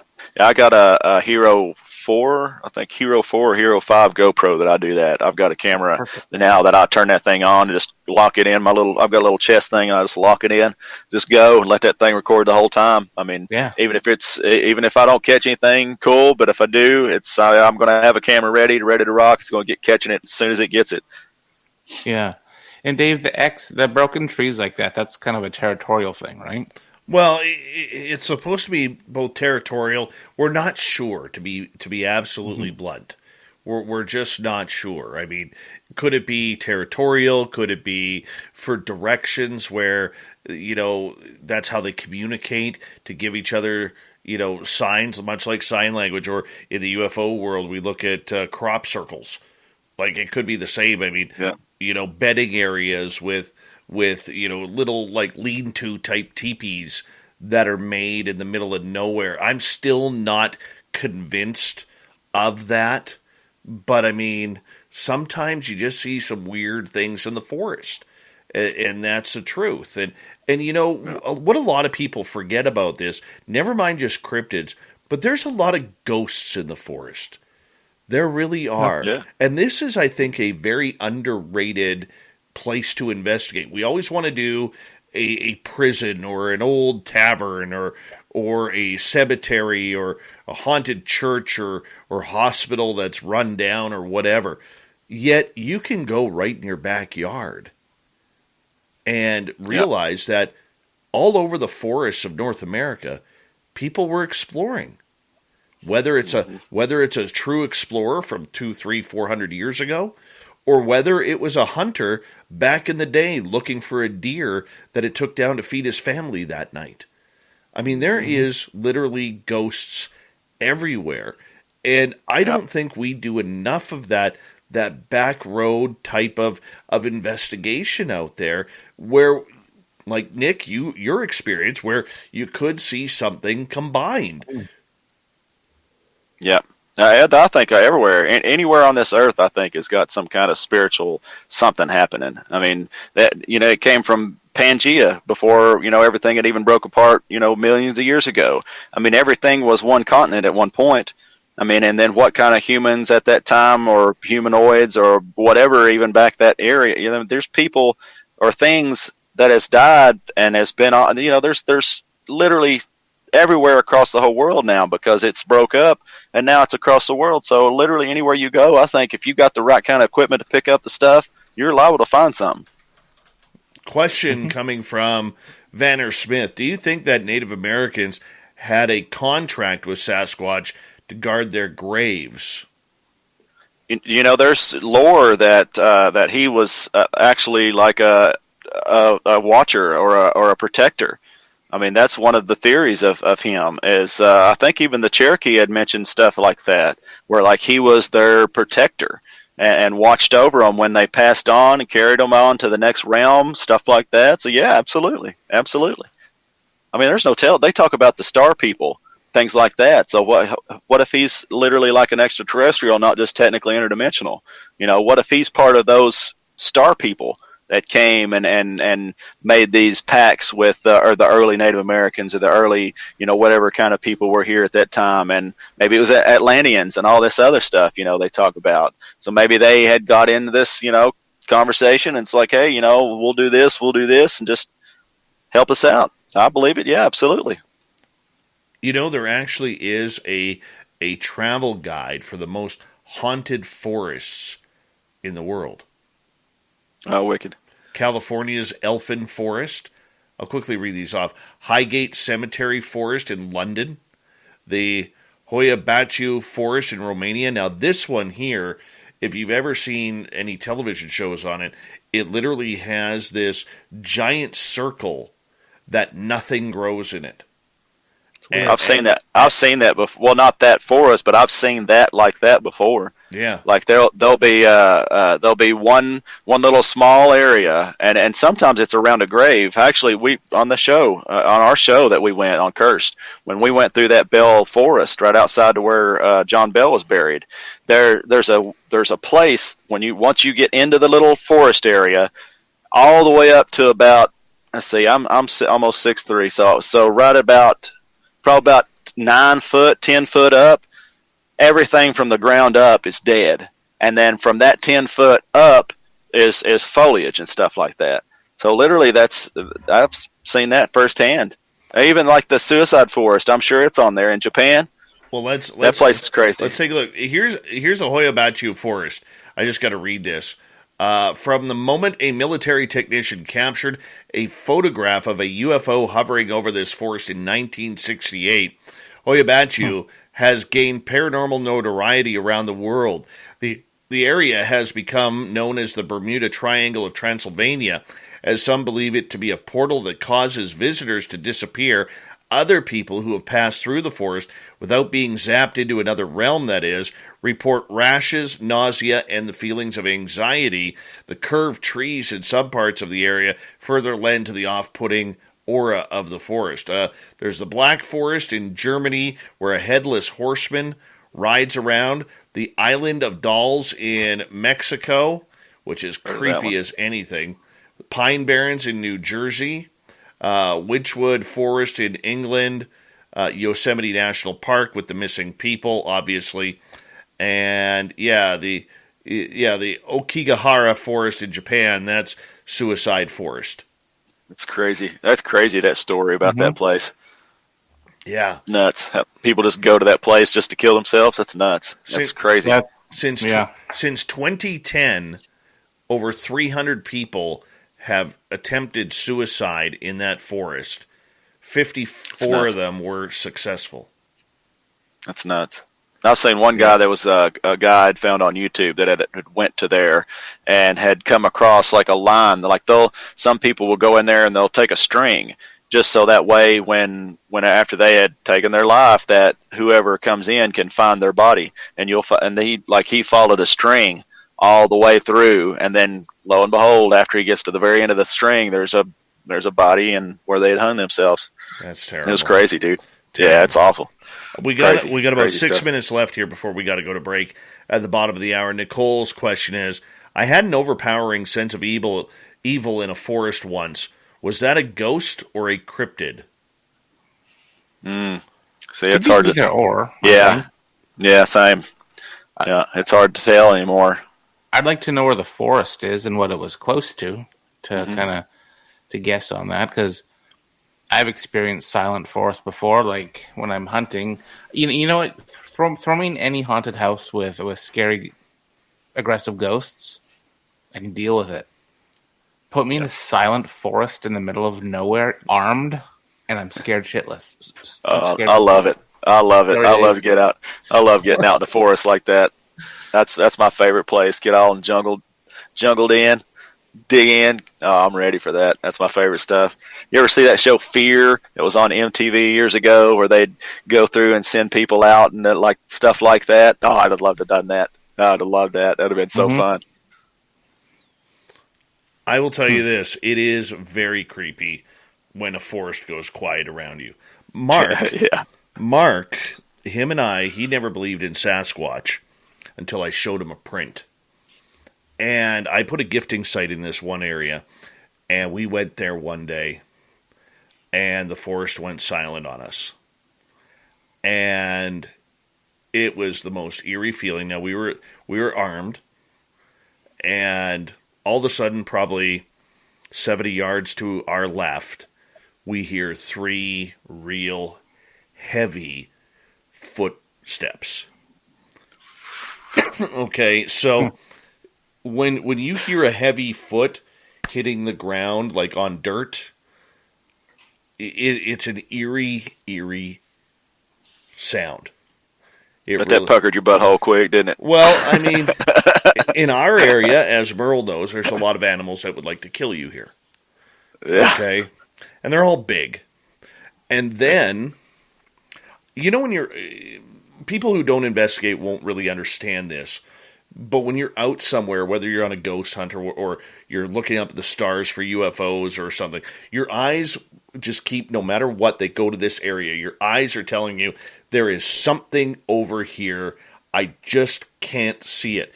And you look away trying to look into a different direction, but you always go back to that spot. To me, I think there is something about that. Because after that happened, I'm watching this trail. And I just quietly said, come on, I know there's something there. This is after about 10, 15 minutes of my eyes just continually looking down and seeing nothing there. But for some reason, knowing I had to look there. Just come on. Give me something. That's your body. See, right. That's what I keep saying. Your body will naturally react to unnatural things in the area. And so I believe that. And at that moment, right after I said, come on, give me a sign, way off in the distance down that trail, nature's security alarm goes off. A squirrel starts yapping away right by that area where I was staring into. And to me, I look over at Mark, and Mark looks at me. I'm like, well, we just got our answer. Because now, I'm not saying it was Sasquatch.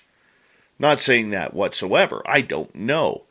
Bear, cougar, deer, Wolverine, moose, whatever it could have been, right? Could have been anything.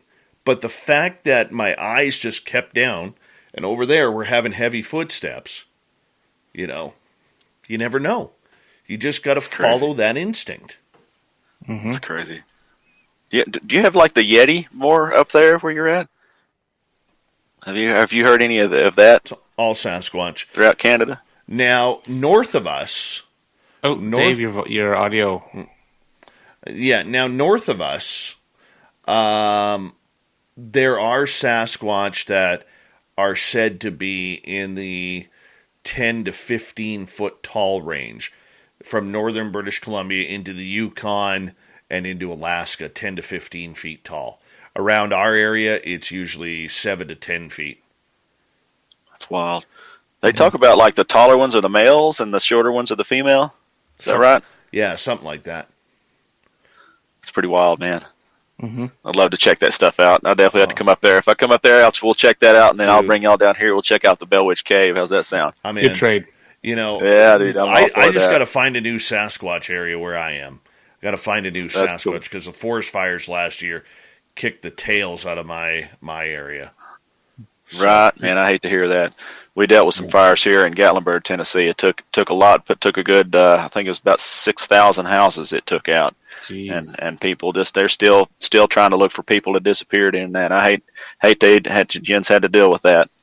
Oh yeah. Mm-hmm. Well, hopefully this year we got a lot of snow this year, which is good. Mm-hmm. So that usually means that we'll have a good melt this year, which will keep the ground cool. That's the main thing. Got to keep that ground cool. Keep the ground cool. For sure. It does wonders. Guys, I'm going to get you to hold on because we are going to go to our break here at the bottom of the hour. We got Merle from the Paranormal Road Trippers. Make sure you sign up for his TikTok and Instagram account. And every month, Merle comes on in for Ghosts of the Great White North. Our special guest tonight, Nick T. White, the Bell Witch, cursed on A&E. Oh. A&E. I'll learn how to speak tonight somehow. Spaced Out Radio continues right after this.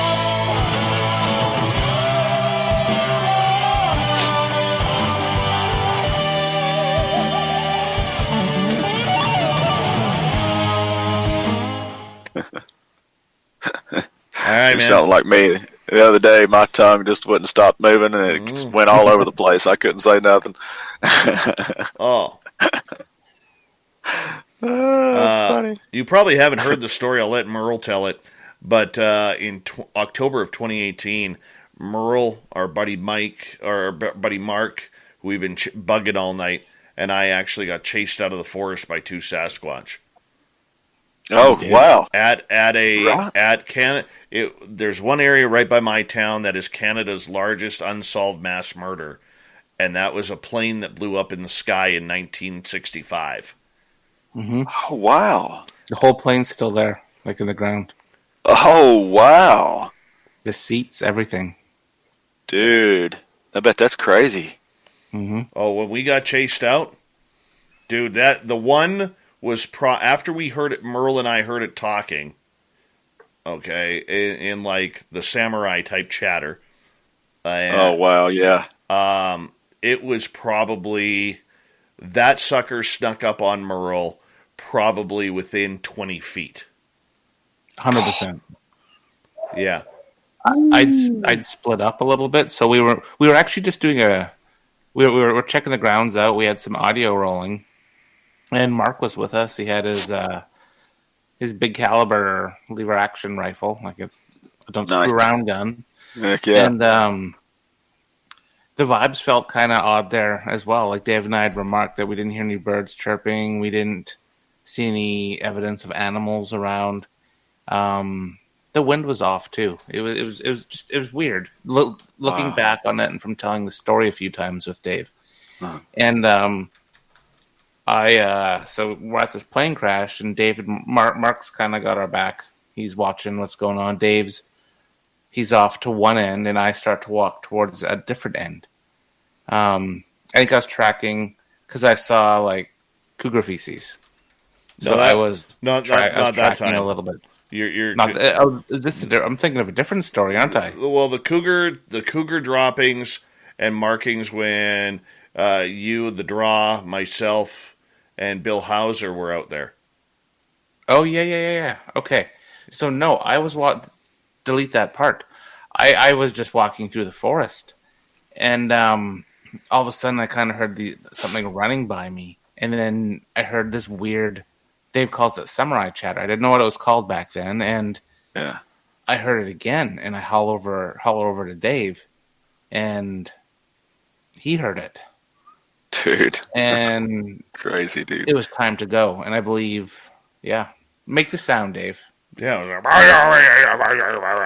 like, twice. That's crazy, dude. That's so crazy. Hear that out of nowhere. When we went back down the deer trail, Mark went over. There's this cul-de-sac where the small cul-de-sac where the recovery vehicles were, and Mark walked into the cul-de-sac, and there's a little knoll to go up to this area of crash debris where Merle was doing his investigation, and I was kind of in between. And all of a sudden, Merle just yells at me, "There's something right behind me." And Yep. I yelled down at Mark. Mike has something up here. And just as I yell at Mark, I'm looking at Mark's back, and he's like, puts his hand up like this, takes his backpack off, raises his rifle because there's something bipedal coming at him. And, wow. And if you know Mark is the type of guy you want to go into the forest with. You know, right on. He's been an animal tracker for wolves and mountain lions. He's been a hunting guide. He's been a hunter, for the majority. I mean, what is he now? 80? Whatever he turned today, I think 80. And, so for the last 70 years, he's been a hunter, and, wow. and like he'll tell you point blank, he doesn't know what it was coming at him, but he knows the difference from being in the forest so long of something that is on 4 legs and something that is on 2. And whatever was on 2 was making noise higher up and walking towards us. That's crazy. So the one, I can imagine. If Merle's here and Mark's here, the trail to get out is here. They were pushing us out. Wow. Yeah. Literally bottlenecking you out. Yeah. 100%. That's crazy. That's crazy. That's something else, man. Yeah. That's a cool experience, though, I bet, huh? Oh, yeah. It was Whenever awesome. we go up there, yeah. Yeah. Yeah, it's pretty cool. Crazy, dude. It is pretty else. cool. And then we must have that one time scared a mountain lion out of the area because there was markings all over the place. All over the place. 10 seconds, guys. Big thank you to Thomas Fessler, ×3, Phil, and Mike for the super chats. It's a great way to support what we do. Shop for your swag at our website. Here we go.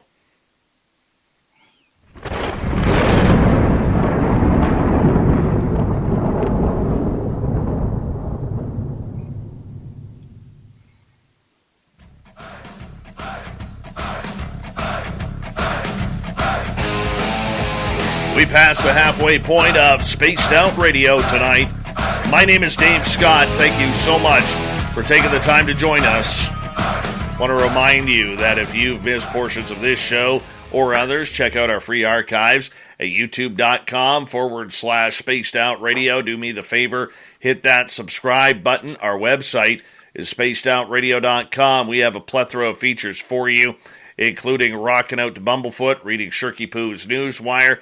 Check out our swag as well. Follow us on Twitter at Spaced Out Radio, Instagram at Spaced Out Radio Show, and now on TikTok at Spaced Out Radio. We continue on tonight with Ghosts of the Great White North. We got our main man Merle joining us as he does every month. Special guest tonight, paranormal investigator Nick T. White. Gentlemen, welcome back. A lot of questions going on about forests and a lot of questions about UFOs as well. And let's see here.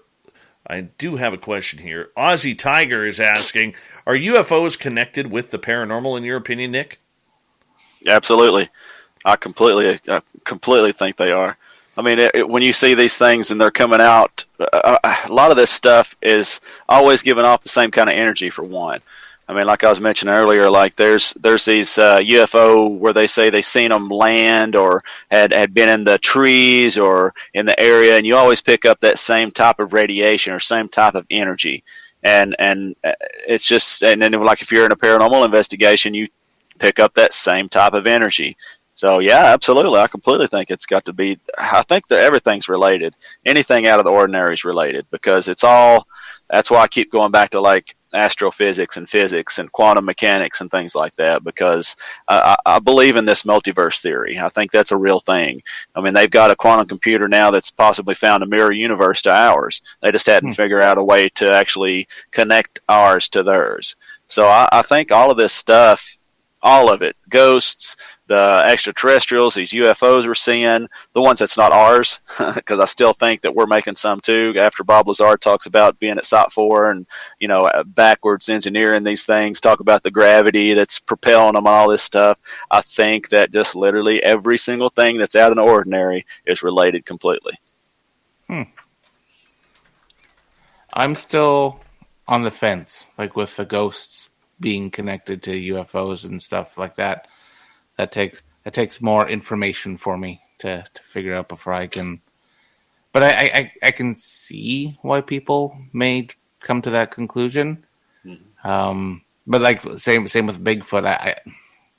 I don't know if he's interdimensional. I don't know. I want to research the heck out of it. What makes you a good investigator right there. Yeah. I don't know, but I want to find out. That's the best thing. Why? and I'm okay saying that. Before I was very quiet on my opinions with that stuff. It's cool talking to people like you and learning more about that and learning the different opinions and the facts and whys, and it helps me kind of categorize in my head and for the research. Yep. That's good stuff. Yeah. Dave, any more questions? Maybe, Dave? maybe. You know, there's always questions. Back to you, Dave. Okay, so the fact that you think that there is this tie between UFOs and the paranormal, and this is a great debate, you know, and great discussion, and I wish, you know, a lot of those conferences that are out there would actually have little roundtables to discuss many of these features in regards to it. You know, the one thing about investigating the phenomena is that you never know when it's going to happen. You can never predict what's going to happen or what the results are. Have you ever caught, Nick, anything anomalous that is differing from what you are looking for? So say, for instance, if you're out looking for ghosts, all of a sudden there's, you know, like in the forest with the Sasquatch, but I'm saying like on an actual ghost hunt. The reason why I asked that is, you know, Merle was up here a few years ago. Ross Allison was here. David Weatherly was up here. And love David. David's one of my buddies. Love David. Yeah, he's smart amazing guy. One of the smartest I've ever met. It's silly how smart he is. It really is. Completely, dude. I love him. But Merle and his buddy Jeff were using an SLS camera. Took about 500 pictures that night, but the one photo in the middle that the SLS didn't fire actually picked up an alien. Have you had something like that happen? Wow. Maybe not with an alien, No. but something different. Not really, bud. Not really, to be honest. I mean, I hope that I can at some point, but no. I mean, the closest to it, like I was saying, that camping. And I'll draw that back a little bit. I went to Wheatland's Plantation, which is down here in Sevierville. It was actually on a show. Ghost Stalkers, when that show was on, they actually had went there. Chad Lindbergh and John Tenney and that group, they had went there. But I went to this place, and there was a few different things like that was going on. They had talked about different wormholes and stuff like that were there. And see, this is when I go back to this wormhole stuff. This is how I think they're connected, because I almost think ghosts aren't ghosts. I think we're just seeing into a different dimension. When our energy passes on, I just think it's going to a higher dimension. I don't know where specifically. I can't say. Through religion, I can't say heaven or hell or none of that stuff. I don't want to draw into that effect, because I'm more of a scientist than I am really religious. So, even to me, I honestly think that ghosts, we're seeing these things and they're in a different dimension, and these aliens and all this stuff. Like, I think some of them are interdimensional too. It kind of, how are they in our, way of thinking? How are they actually traveling so far to get to where we're at? I mean, are they actually, flying at warp 9 like they do on Star Trek and coming from one space to our area, or are they bending space-time, opening it up and reopening it where we're at, and that's how they get back and forth? So I don't know. It's that's where it gets to. That's how I think it's all related. I just think it's all. That's why I'm digging into more quantum mechanics and physics and astrophysics and things like that, because I think that's, in my opinion, how that they're related. All right. So for our radio audience, up on the screen on our computer here, we actually have the photo that Merle's buddy Jeff took with an SLS camera. So I'll describe it to you. This building is called the Post House. So the door that you see here, this is an entry point into the post house. Now, to the left of the door, there is a big round circle. And this photo's dark. It's in the dark. It's black and white. There's a big round circle. That's an old wool spinning wheel. But here's the interesting part, is when they zoom in to the spinning wheel, there's another doorway. And there is the face of an alien and the body. Oh, now I see it. Standing right in the doorway. Now, we tried very, very hard to replicate this photo. On the wood, now the building is all wood. On the wood in the background, there are no round circles to be the almond-shaped head. All right? There is no black circles for almond-shaped eyes. Dude, that's cool. There is nothing. Huh. Hey, Dave, that wasn't an SLS camera. That was just taken on a Nikon point-and-shoot that'd been modified for night vision. Just a Nikon. Oh, okay. All right. So we're trying to figure out why an alien would show up at a paranormal investigation. That's wild. And I see a light anomaly on that door that's shining that way. See, right where you had drawn that square. Yeah, exactly. So, I mean, there's no telling, buddy. That's wild, dude. I like that. That is insane. It looks just exactly like a gray alien. Yes. Because that's what they say the grays look like, is they got those big eyes. They have the big head because they think they're more psychic. You know, they don't have mouths and all that stuff. So, I mean, man, that's something else. Hey, you've really cut. That's a cool photo. I like that. So the unique thing about this is, so it's, like I said, a modified Nikon that does full spectrum. So it should be purple lighting. And Jeff was just going nuts, clicking. And I think he took a lot of photos. And this was the one photo that it malfunctioned on, the lighting. And that came up. And then it was business as normal. So could the energy have screwed the camera up? We don't know. That's up for debate. Why would that happen? And why would it produce that? That's wicked. Yeah, that's cool. I mean, that's a really good photo. Because there's no, I mean, you at first, I always look at photos like this, and I immediately try to see if it's pareidolia, just to see if it's your mind taking that photo and turning it into something. But from the way that it's looking, even the side, from the right and the left of it, there's nothing similar that looks like that. The light anomaly up there that's near the door, it doesn't look like it's making a lens flare that's headed over to it. I mean, that stands out. I mean, that really does stand out. I can't really see the body, but just because that loom is a little in front of it. But that head, man, that stands out big time. And the big eyes, all that. You can see the depth in it too. That's what does it for me. Yeah. You can see in that one eye. You can actually see where it looks like it. You have a depth perception of it right here. It looks like a cheek that goes back and toward. Yeah, man, that's awesome. That's something else. The interesting part about that is everybody else was in the room behind Jeff.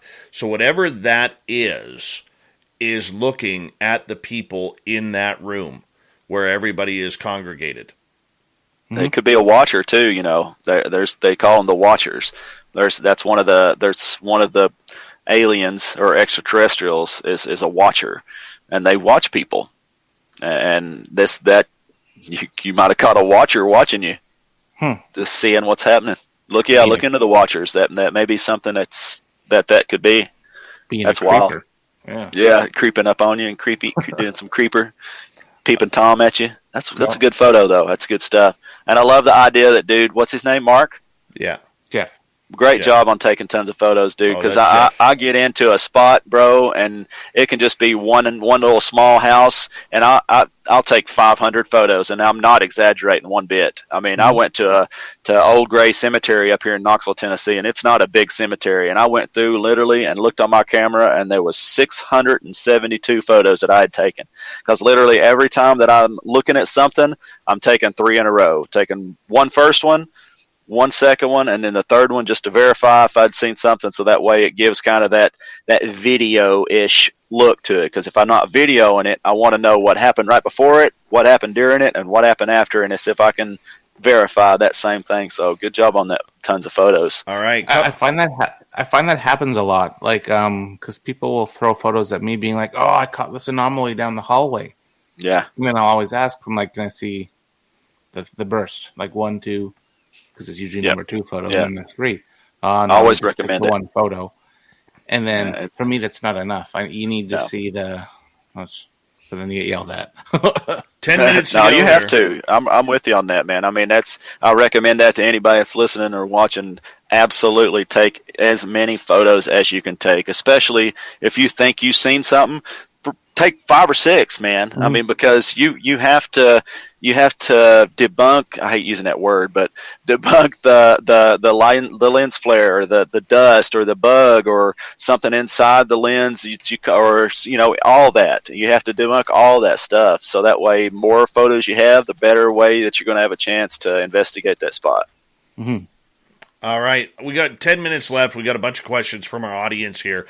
Arlene is asking, do you ever explore the old mountain homestead ruins for spirits? Old mountain homestead ruins.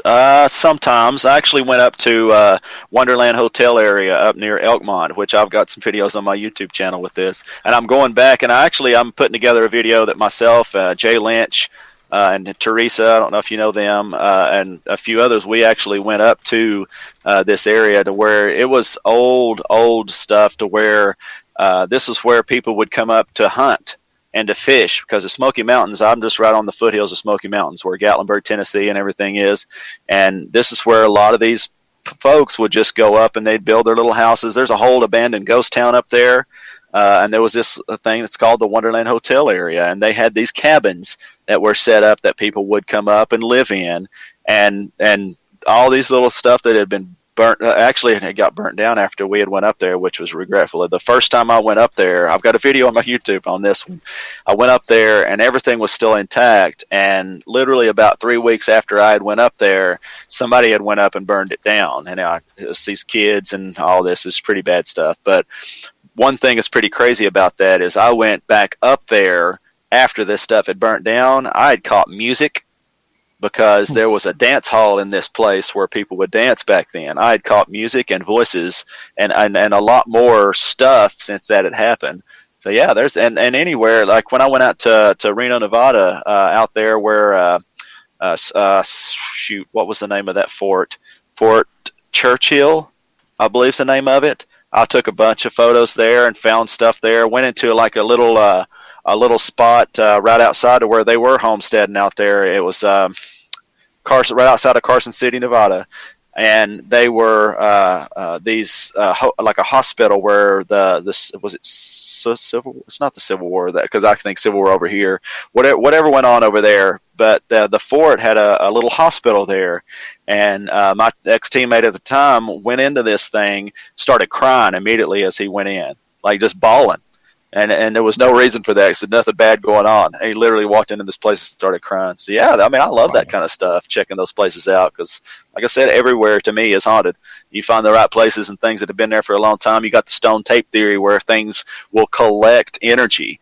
And you can get in there and turn on a recorder and start picking up like residual energy off of just walls and stuff like that. So yeah, I love that kind of stuff.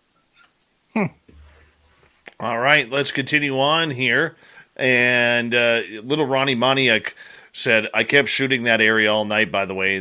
He was in with Merle and Jeff during that time when the alien photo was caught.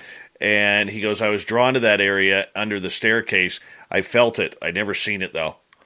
So it's kind of interesting how that works. But another question from, where is it here? I just had it here. Mystic Moon. Merle, what was the atmosphere like? Charged? Creepy? That was in the post house there. In the post, well, that visit, I didn't really, in the post house that night, I didn't really experience much until we went to the barn. But like we were just saying, Ron Muniak, he was with us, and that guy's bang on, especially in the barn, where, remember, Dave, when we were upstairs, that's when the energy switched to me. It came charged and creepy when Ross had his experience with the man on the walkway. Yes. Listening to Ross Allison scream like a banshee is always a fun time. Not going to lie. And I know he's listening right now and probably laughing while I say that. And I promised I'd never out him, Dave. You just outed him. He outed him. He's outed himself a few times on that. But I have a theory about Ross, though. I think he screams like that when he's not wearing his top hat while investigating.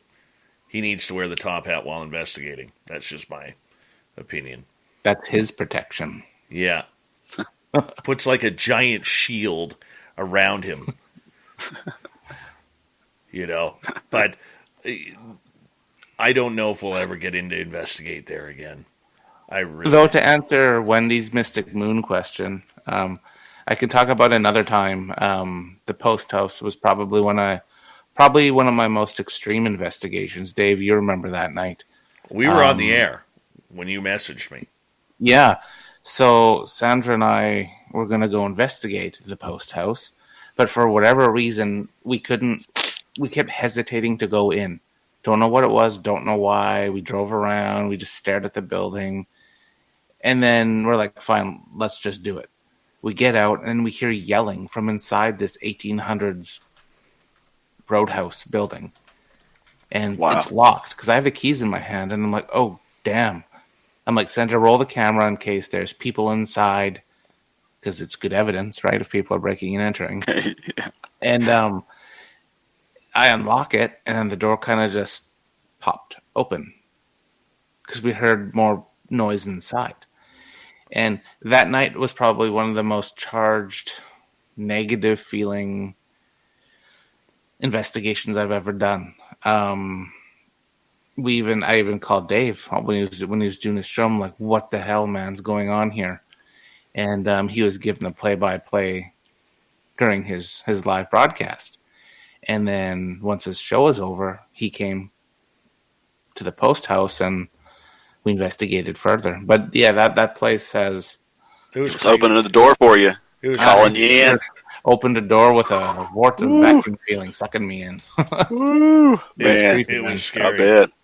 It was scary. Especially if it's locked and you got keys in your pocket. You don't know what's going on in there. No. It's like, this is supposed to be closed, man. We got 3 minutes, guys. Anastasia has a question. Have you ever investigated Gettysburg, Nick? No, I do want to go, though, because I know a few people that lives around there. And my dad has been a Civil War nut. I mean, for as long as I've been alive. So that would be amazing. I had a buddy actually had got to go to that Gettysburg place and took a photo, and you can see literally the top half of a soldier, and it's walking right through one of those where they've got the cannons set up on the outside for the looky-loos. There's literally a guy, and it's just the waist up, and you can see it's a darkest shadow, and you can see that he's got the belt on, and he's got the hat, and he's got his his big rifle and everything. You see the top half of the rifle and everything on that standing literally out in the open. Wow. It's crazy. Yeah, I'd love to go there. One of my bucket list places. My uncle told me a story about Gettysburg. He's retired Navy man. He was in the Navy for 30 plus years, and then he became a truck driver for fun, going up and down the East Coast. And he was going through Pennsylvania, and he was in the middle of the night. I think he was going through Gettysburg, and he was at a truck stop, and he said he saw a transparent Confederate soldier walking across the parking lot with his rifle. He looked wounded, looked at him, and then walked through the cement washroom. Actually looked at him? Yeah. Oh, wow. Then that's not residual. That was something really there. That's crazy. Yeah. Wow. Yeah. Wow. That's something cool right there. Just to know there's intelligence, because that's why, if it's residual, it won't even know it won't react to you being there. Mm-hmm. And if it's intelligent, it's going to react. So that means there's something intelligent there walking around. That's nuts, isn't it? Mm-hmm. Just to think that, man, that'd be something to see. Crazy times. We got time for one more question. This one from Jeremy. Have you explored the Ryman Auditorium? No, sure haven't. No, that's another one. There's a few of them out there. I want to go to Eastern State too. That's another one I want to go to. Eastern State Penitentiary. There's a few big ones. I got to go all through Virginia City. That was a place. Checked out the Piper Opera House, the Washoe Club, Mackey's Mansion. those places up through there. Now that's the latest things I've done. And you talk about some really cool. That whole Virginia city is haunted. The whole city. I walked up there literally the first time. As soon as I pulled into that place and parked in, because you can go up through the middle where it's all at, but there's a little parking lot that's right down as soon as you get into it. As soon as I got out of my car and started walking up, I literally felt like there was something walking behind me the whole way, and it sounded like there was somebody walking. I turned around, there's nobody there. That's the craziest thing ever. Gentlemen, we have 30 seconds left. It goes to the Great White North. Nick, quickly give your locations where people can follow you.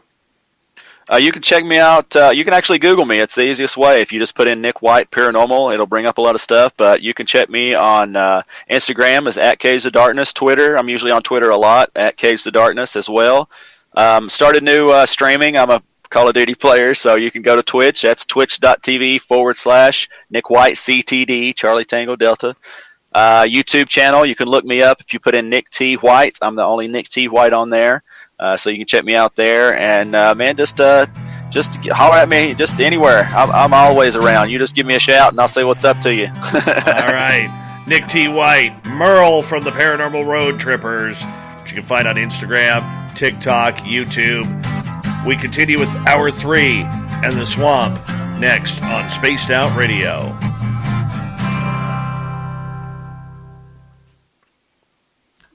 We're clear. Good show, guys. All right. Strong show. Good show. Good stuff. Yeah, I'll give you a few claps. Right on. Merle T-shirt worked well tonight, buddy. The Merle T-shirt Dude, worked I love well. that. Mm-hmm. You got to wear it every ghost show. I got to get myself a Paranormal. Seriously, I want a shirt that says Paranormal. Here, I love that. Here, I'll show you here. Hold on. Let me find it here. Hold on. Let's go to the shop here. The new Paranormal shirts. Mm-hmm. I love it, dude. I love that. It's the greatest ever. He hates the whole Merle thing. He does. It's hilarious. Oh, no way. It's absolutely I love it, dude. Hilarious. Dig in on it, dude. Dig in on it. It's great. I'm telling you right now. Oh, look at that. There's the Merle shirt. Right there. I love it. And then, why can't you make a Merle bomber jacket? Yeah, the bomber jacket looks cool. Put Paranormal on one of those. I'll wear it everywhere. There it is. Paranormal. There it is. Paranormal. I love it. Dude, that's good stuff. Heck When's yeah, the man. Merlicious one launching? Merlicious. It's on there right now, man. It's on there right now. Great. That is great, dude. Paranormal. Merlicious. I love it. Awesome. Love it. Mm-hmm. There you go. It's all on the website. Paranormal. There you go. Paranormal. That's good stuff, dude. I love it. I love it. It's great. It's absolutely Heck yeah, great. man. We got to dig right. in on that, buddy. That's the good stuff. All right, boys. I'm gonna give her a little shouty shout for next week's guest. Next month's guest. Yeah. Maybe Civil War related. Oh, really? Oh, cool. Very cool. Is it Mark Spender? No, Mark doesn't know Civil War. Well, he is that old. He is that old. He does use a muzzle loader. Yes, he does. Oh, wow. Those things are wicked. Those things will knock you on your butt, too. My grandfather had one of those. I shot one time, and it knocked me on right on my butt. Quick as could be. Had a bruise on my right arm over through here. It's just black and blue. Dude, it's horrible. It's one of my first experiences with a gun. Yeah, that was a good time. Do we have a lot of audience questions, Dave? I enjoy those. Yeah, it's good stuff. Well, either way, guys, I got to get going. Good night, Tits McGee. Thank you for filling in for the vacationing Veronica Corningstone. Appreciate that. I think that is one of the best YouTube names ever. Yeah, for sure. Yeah. Got to know Anchorman to understand that. But I love that show. I'm kind of a big deal. Exactly. Dirty Filth, Nick. Many leather-bound books. Nick, before we let you go, Dirty Filth wants to know what your Twitch is again. Twitch.tv/Nick White CTD, Charlie Tango Delta. Nick White, Cage the Darkness. Merle, I'll give you a call tomorrow. Sounds good. All right, boys. Take care, guys. Thanks, Nick. On. Good night. Thank you, guys. All right. Yeah, thanks for swearing, Merle. Appreciate Oh, that. it's the first time in 7 years, 6 years. A long time. I'll get it edited, Merle. Don't you worry. I'll get it edited. It'll go beep. Yep. I always wanted to have one of those. All right, one final Merle for you before you go there. I dance Merlesque. I'm going to get one in, too. Merle! Merle! Merle! See you, boys. All right. Later. All right. Nick T. White, Merle. Great times with them tonight. Great times with them. Fantastic. Fantastic. Wonderful. We got like 2 minutes. I got to get Shirky Poo's news ready. And the fedora wearing John Hudson just around the corner. Who loves a little Merle action?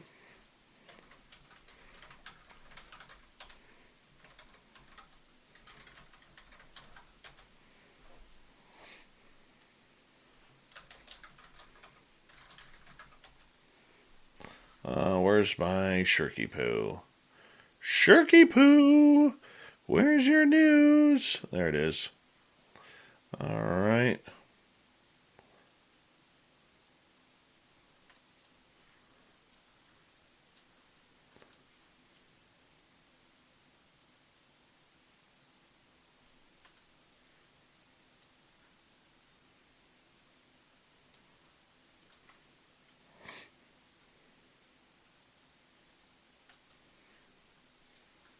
We got just another minute here. 1 second.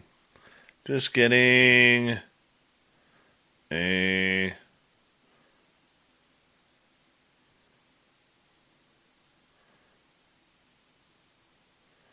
let's see here.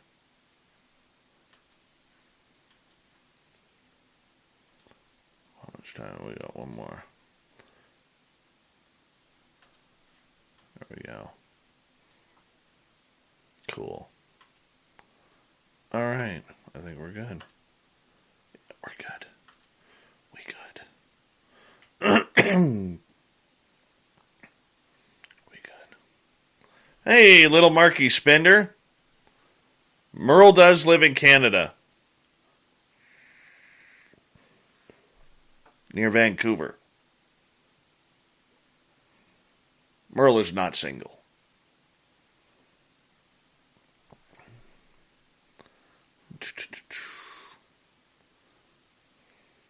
Mark, I'm going to tell you right now, you don't look a day over 79. Just saying. Would you like to connect with us? Head to spacedoutradio.com for all your latest show info. Now, back to Dave Scott and SOR. Here we go with the third and final hour of Spaced Out Radio tonight. My name is Dave Scott. Thank you so much for taking the time to join us. Really do appreciate earning your listening ears wherever you are on this beautiful planet we call Earth. Hi to everyone listening in on our terrestrial affiliates around North America, digitally on TalkStream Live, Revolution Radio, and KPNL. All of our archives are free. Join us at youtube.com/Spaced Out Radio. Do me the favor, hit that subscribe button. The Desert Clam has set the password for tonight in the SOR Space Travelers Club. A backdoor. A backdoor is your password.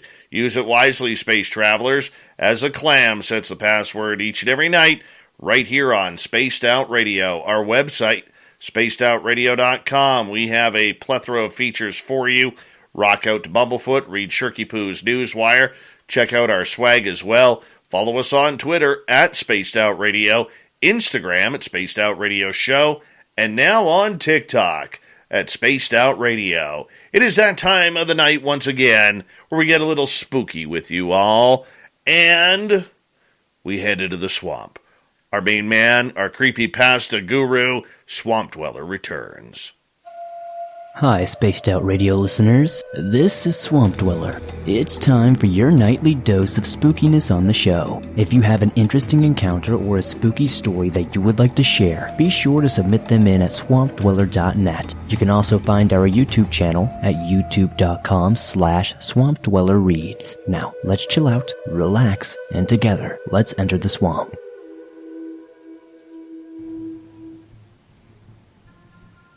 I don't even know where to start. I've been listening to your show for quite some time, and I'm still hesitant to share my stories. I love your channel, and it keeps me company through my very lonely workdays. I spend all of my free time outdoors in the woods or on the national and state parks in my area, and with my horses. I live in a very tiny, rural community on the edge of a game reserve near the oldest town on the Mississippi River. I've been here all of my life. There is something in the woods down here, and we are definitely not alone. Off and on, my whole life, I have gotten the feeling that I was being watched when I was in the woods. Not every time, but enough to pay attention to it. I am not the type of girl you want to grab a hold of. I can hold my own in a fight, and although I am no Doc Holliday, I am very good with a firearm. But what good would one really do? You can't kill something that is already dead. Enough rambling. I'm sorry, I'm just nervous. I don't normally share these type of things or to talk about this story. One of my favorite spots to go rock hunting is the small creeks and streams on the Natchez Trace. The Trace is a historic forest trail in the United States that is roughly 440 miles long. A beautiful place.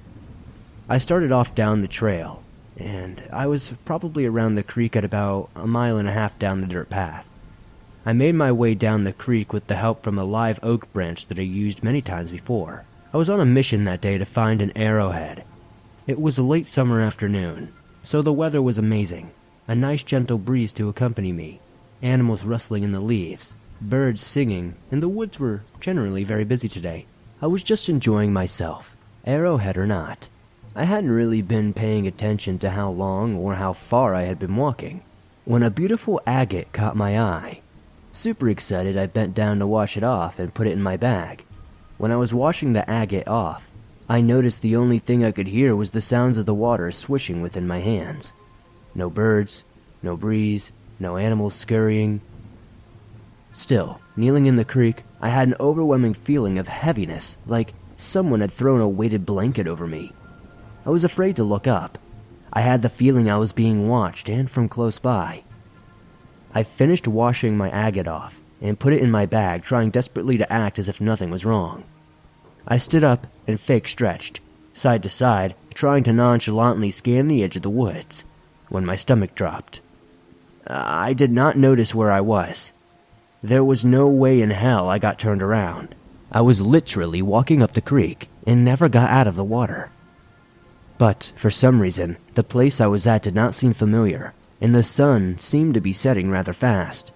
Then, all of a sudden from about 10 feet behind me, came a clicking sound, and heavy, deep breathing. I did not want to turn around, but I had to.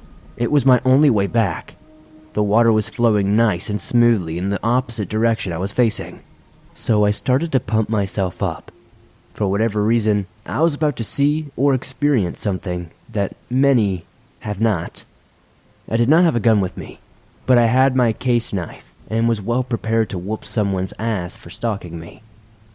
I think I would have felt better if I had seen another human being, regardless of their intentions. When I turned around, there was nothing there.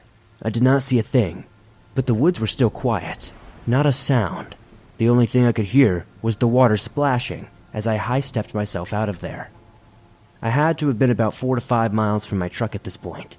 I started to quicken my pace when I noticed I was making a huge amount of noise for just 2 feet. So I quickly stopped, and my heart sank when I heard rustling of leaves and grass stop shortly after. Then the clicking sound continued. I know the animals we have here in these woods, and they don't make any noises like that.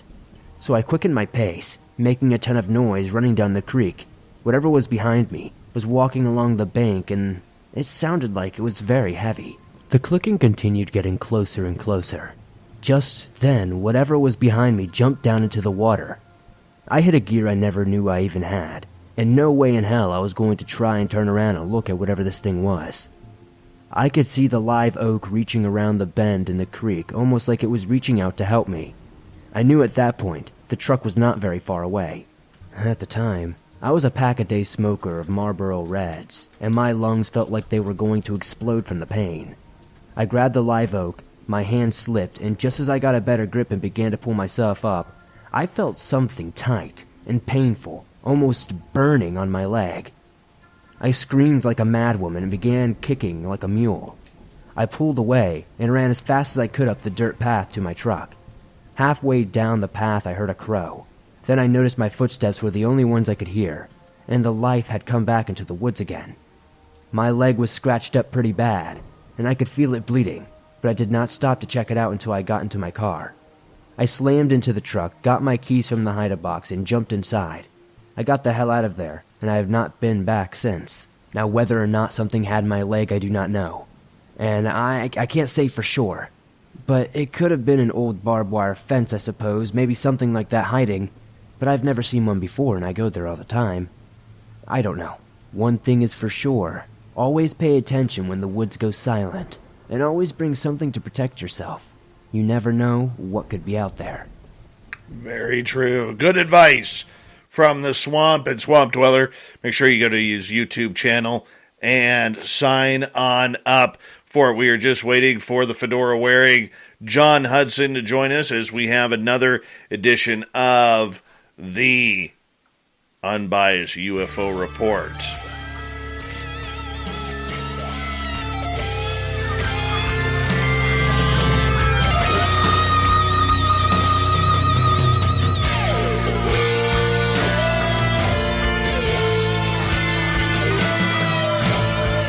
All right, it's time for John Hudson, the fedora-wearing UFO specialist, and the Unbiased UFO Report coming on in with some great news. How you been doing, buddy? Good. Yourself, man? I'm good. I am very good. Good. I got my new hat today, my new MERLE shirt today.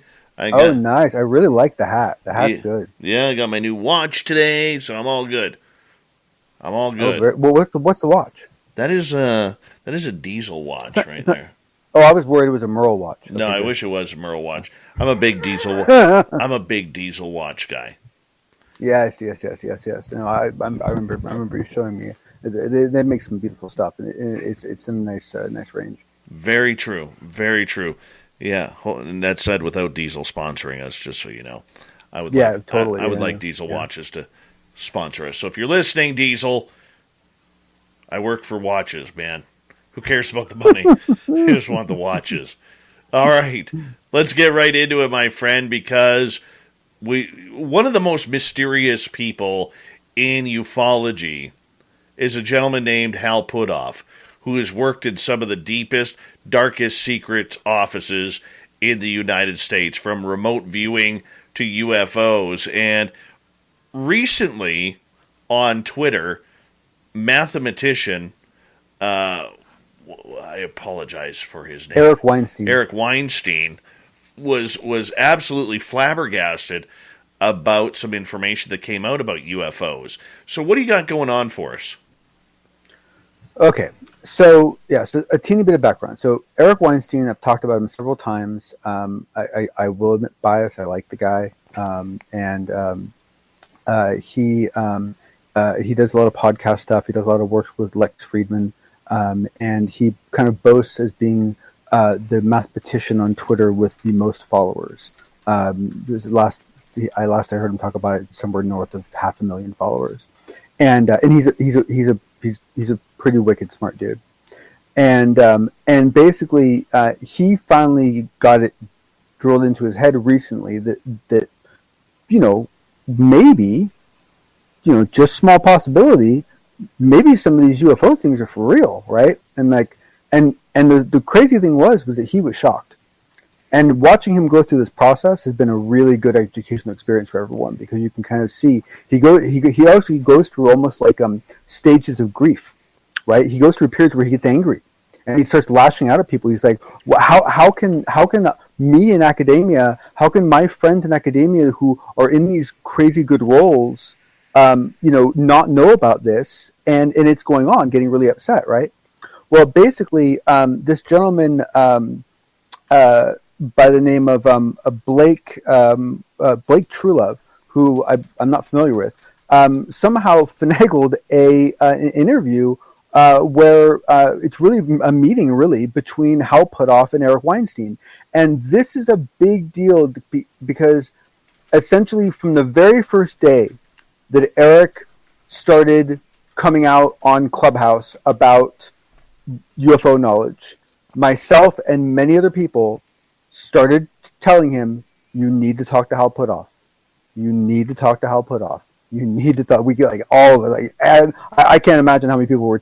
He was probably getting sick of hearing it, And so for this to finally happen is just like epic. And unfortunately, being probably a good marketing guy, Blake is only teasing out a small portion of it and not the full interview yet. But I want to read this little portion to you because it's very impactful.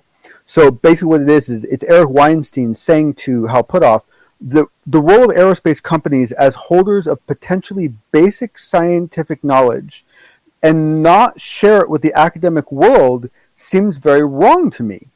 And Hal responds with, well, it may be wrong, but it's true. And Eric responds with, it's true? You believe it's true? And Hal responds with, yeah, I know it's true. And Eric responds with, you know that there are physics knowledge held by aerospace companies that is not shared by and Hal cuts him off and says, well, there are certainly materials knowledge that involve topological physics that is well better known within these realms.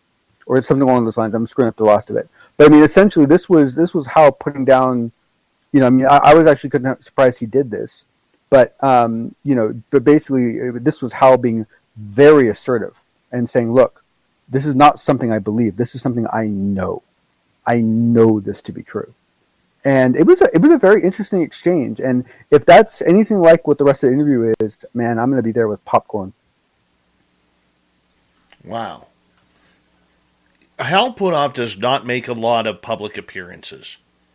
No. Never mind his age. I mean, he's in his mid-80s. He is still one of the most controversial people in ufology. I think that's a very fair statement. He's part of the To the Stars Academy. He's worked closely with the CIA. He's worked closely with Robert Bigelow, the United States Defense Department. He has done absolutely everything. Yeah, but I'll say he's also an incredibly articulate, very well spoken, and for the roles that he's had, a surprisingly communicative, person with a little bit of charisma, and his communication style is effective. And so I really wish that he could come out more and talk because, man, every single time I hear that guy talk, I learn something new. And that's not very common for me, so I adore the guy. This is going to be an interesting interview when it gets released. Oh, my goodness. I mean, because Eric Weinstein is one of the most highly commended mathematicians in the United States. And yes. I mean, to put the equivalent for people who don't understand, he would be mathematics equivalent of Neil deGrasse Tyson almost. I mean, how many mathematicians have... Yeah. How many mathematicians have over 500,000 followers on social media? There's not many. Yeah, I think that's... Yeah, no, I think that's very fair. I think that's very, very fair. And Eric's a very typical math whiz in that essentially he went into finance, and so that's a lot of his broadcasts are on finance. But he's a wicked smart dude. He's a fun, in my opinion, a very fun person to listen to interview because he shows a lot of raw expression when he's discussing stuff and Eric's one of those few people around that I really hope to meet someday. I think pretty highly of him. Okay, yeah, but the point that I'm getting at is it's very easy when you have somebody of Eric Weinstein's accreditation getting into UFOs to be able to talk to someone like Hal Puthoff. When you're at that educational level, it's easy to talk to the big boys, so to speak. You would hope so. You would seriously hope so. I don't know. You would seriously hope so. I don't know if that's true or not. But the point that I'm getting at is this conversation that took place, what impact could this have?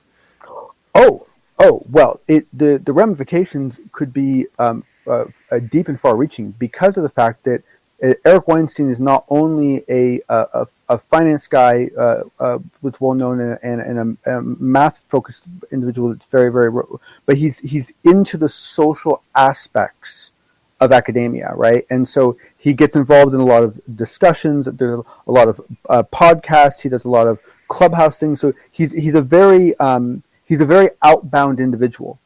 His brother is also a very accomplished outbound individual. And there's a lot of people that listen to him, and there's a lot of other very smart people that listen to him who themselves have podcasts that have impressive follower lists. And so the result of all this is that this interview is going to touch. It's not necessarily going to touch a completely different group than say like what's his? Oh, I forget his name now. I'll remember it later. But some of the newer guys, right? But it is certainly I don't know, to me it's going to be absolutely fascinating. I mean I'm so looking forward to seeing this interview. All right, let's move on to topic number 2 before our break here, and we'll probably end up continuing right through there. There was a major UFO sighting over Texas.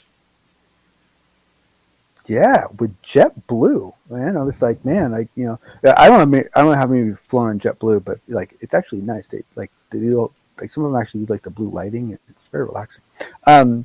But yeah. So I mean, this is and the thing that's so great about this. Well, actually, you know what? Here, let me take that back. Let me read some of what was written about it. So basically, the JetBlue pilot reported seeing what he said was a UFO that was transforming. Whoa. His words. In midair at 37,000 feet over Texas. The footage appears to have been taken from inside the cockpit, and it shows a white dot hovering in the distance. And the video is unfortunately not super exciting. Without the testimony, it wouldn't be worth very much. But essentially, the clip was posted by a Reddit user who claimed to be a friend of the pilot, who claimed the encounter happened last week. In it, the white spot can be seen disappearing before coming back. And essentially, the pilot is said to have noted that there was nothing showing on the radar for air traffic control, nothing showing on air traffic collision control avoidance systems at the time the video was taken. He added that it was over Texas at 4:20 p.m. Eastern Standard, ground speed 37,000 feet.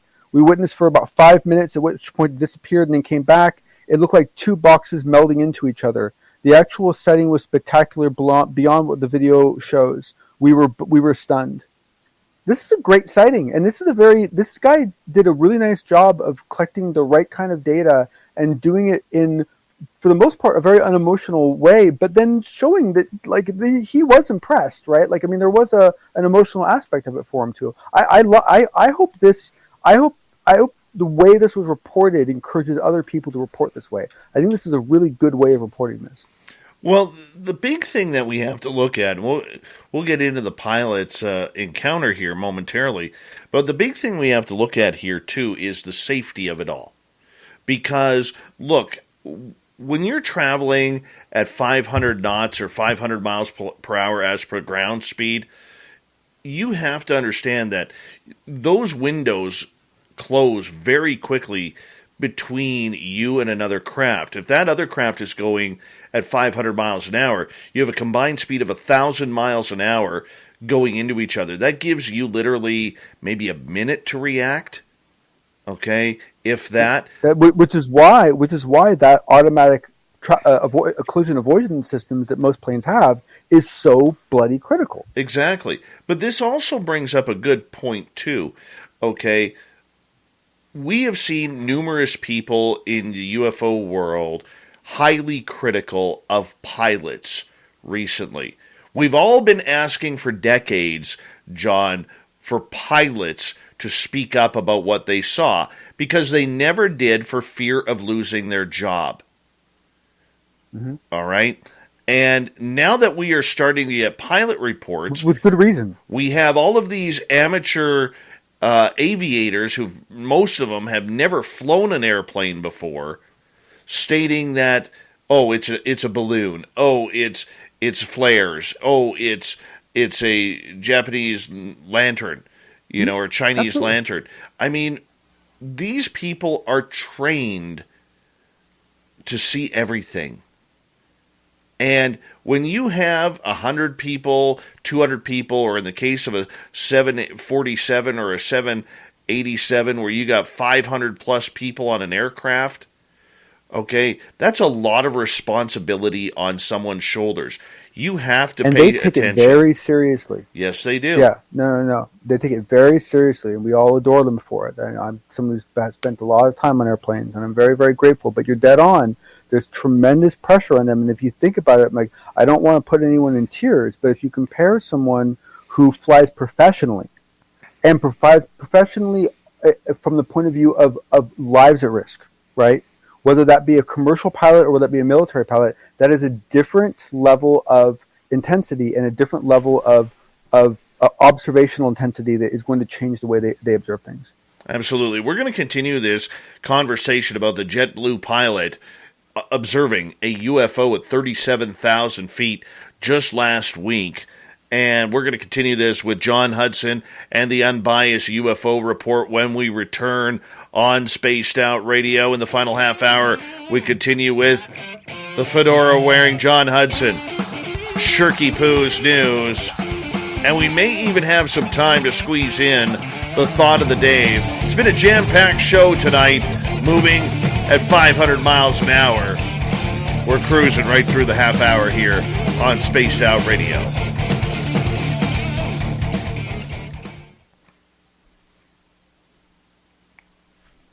John, I'm going to let you talk to the audience. I'm going to quickly take a bathroom break, okay?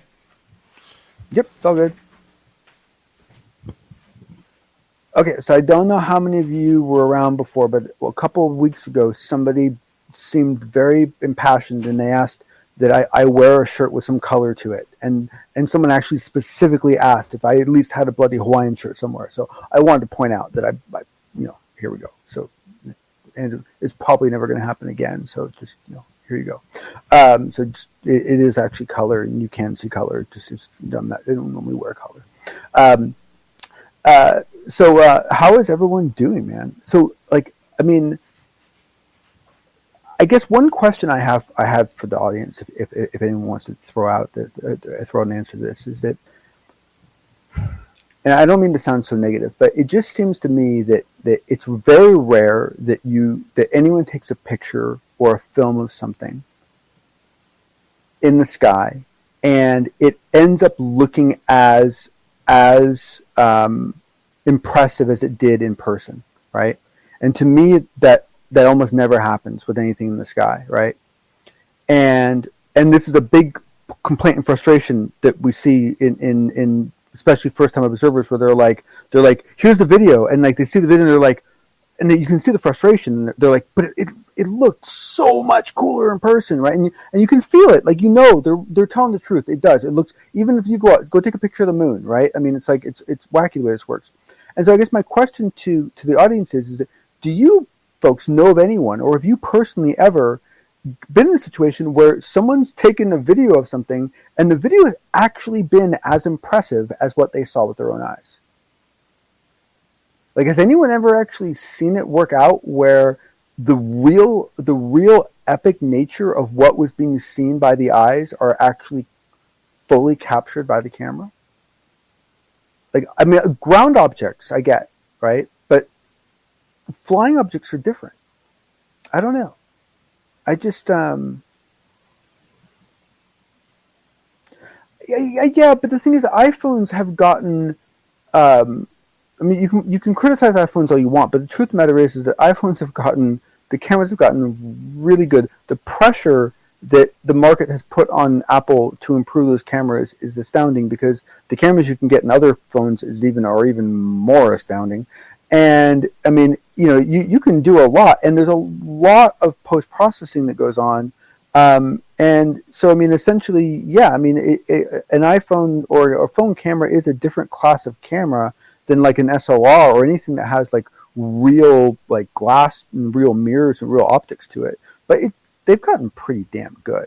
I mean, I don't know. To me, anyway, they've gotten pretty good. I mean, I'm to the point now where, like, I mean, I think the latest iPhone now is probably about as good as the Canon, SLR that I bought, 15 years ago or something like that. Yeah, true. That's true. They can't zoom against a black background. You got the 13 Pro? Yeah, I heard the pictures are just... Oh, and you have the LiDAR on that one, too. That one I'm looking really forward to. There's a guy... There's a great guy... there's a great YouTube channel called Uncharted X that does Egyptian stuff. And one of the things he started doing recently is, with his iPhone, is doing LiDAR scans of things that he goes to see in Egypt. And then he uses the LiDAR scan to actually show the image in his YouTube channel, and then actually offers you the file to download. So you can actually download the file yourself. It's freaking awesome. I love it. Hey, John. How are you? What's up, dude? I'm good. Yeah, the Samsungs. I'm almost tempted to get a Samsung just as a camera. Let's give a shout out to Game Vet, Gorgeous Carol for showing on up. And who else joined us here late? Tits McGee was supposed to go to bed, but she didn't.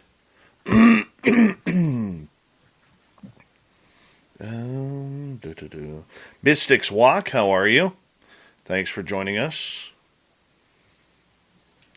We got 2 inches of snow outside.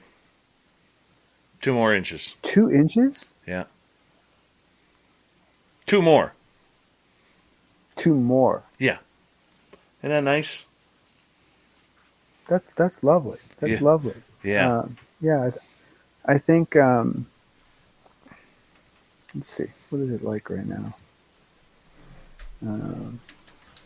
I forgot. You can't do weather on iPad. All right, we got 20 seconds here, buddy. Yep, we're good. All right. Oh, it's 47 here, Dave. Nice T-shirt weather. I'm in a T-shirt right now, John. Hawaiian shirt. Yeah, you're that guy. All right, hold on here. Here we go.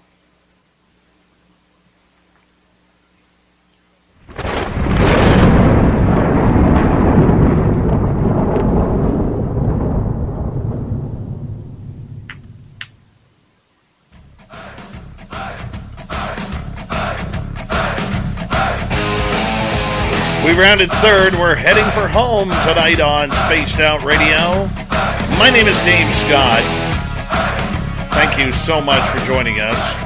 Really do appreciate it. Want to remind you that if you missed most of this show or others, check out our free archives by going to youtube.com/Spaced Out Radio. Do old Davey the favor, hit that subscribe button. Our website is spacedoutradio.com. We have a plethora of features for you. Rock out to Bumblefoot, read Shirky Poo's Newswire. Check out our swag as well. Follow us on Twitter at Spaced Out Radio, Instagram at Spaced Out Radio Show, and now on TikTok at Spaced Out Radio, so check it on out. We continue on with the unbiased UFO report with the fedora-wearing John Hudson, and we are talking about this incredible story over Texas that happened last week where a JetBlue pilot actually caught a video and photograph of a UFO at 37,000 feet. I mean, this is incredible, John. And well, sorry, go ahead, please. No, go ahead. No, I was going to say is what I love about this is a couple weeks ago, or maybe it was a couple months ago now. We a lot of us got involved in this discussion about how important it was that pilots report what they see. And there was one sighting. I forget what it was. There was some pilot sighting that happened a couple months ago, and people kind of talked about like what they should be reporting and so forth. And it's almost like this guy watched all that content and then went and saw one and went, oh, okay, this is what I should do then, right? Like, it's awesome. Like, I mean, he got all he didn't catch down every detail. Sure, there's lots of stuff that I'm sure people would love it, but he got the basics. He got the coverage. This is a beautiful, beautiful case. He got video, he got a picture, he got a great description. The only thing that's unfortunate is, like many things, the images aren't as impressive as what he saw with his own eyes. But it's a great description. It's a little unfortunate that he had to report it through a friend, but baby steps. We're getting there. And the thing is that to me, like okay, so what I'm hoping this is a preview of is what we see in the near future, and that is that we see a JetBlue pilot report something like this, but it gets reported by JetBlue as well, right? And then we see this new office out of the Pentagon, right, basically respond as well and say, hey, there's lots of people looking into it. We're looking into it as well. If we can share anything, we will. And then, some couple months later, some couple weeks later, we get some report that, has, 30-40% of the truth in it. Well, I mean, the whole point is, though, this is also a very positive trend that aviation pilots, whether they're commercial, whether they're private, or even military now, don't have to fear about losing their wings all because of a UFO report. I mean, this is what's really massive, John. Yeah. Well, and in this case, there still was a little bit of hesitation because if you notice, this was reported through a friend. The pilot himself did not report, so the pilot is still remaining anonymous, right? But I mean, that once again, I get it. Like I'm not sure I would do anything different. We need baby steps. Yeah, I'm not good at that game. Well, I mean, looking at the hey, you know what though? Hold on. Yeah, looking at the video. Let me explain it for our radio people. The pilot is looking at it's not a good, strong video. It's obviously from a phone that he's capturing this, and it is a white round object, and of course, how can we put this? Oh, there we go. I hate it when that happens. The sun. I hate it when that happens. Trying to watch a video and it's pop-up after pop-up after pop-up. I apologize to our YouTube crowd. But the video shows a tiny a tiny white dot in the blue sky mixed with clouds. And you could clearly see it is not a cloud. You could clearly see, that it's hard. It looks a little fuzzy. It's a little elongated, right? And the thing is, it's a kind of thing where if you were looking right at that space in the sky, you would catch it. But if it was in your peripheral vision, no way you'd see it. I'm not sure you would. No, because it blends really well. It blends really well.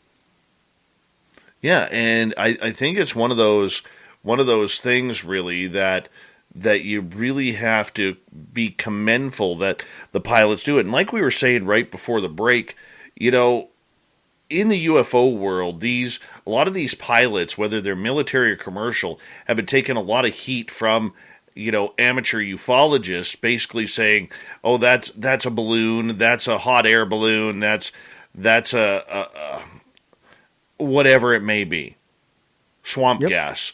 We'll call it whatever you want." All right, people who've never flown a plane before, who just have to be skeptical for the sake of being skeptical. And I think what we are seeing here is, and I'll ask you this, are pilots going to be the new negative for commenting on UFOs because of their position? Oh, well, I mean, sure. I guess it's possible. I would be shocked. I mean, to me, that's a very, very unlikely scenario because essentially that would require a bunch of different variables to flip in certain ways. I don't think that's likely. I think what's more likely is that you were to start to get to a point, and I do think this is going to happen, and I worry about this. We're going to get to a point in the not too distant future where these reports are going to become too common.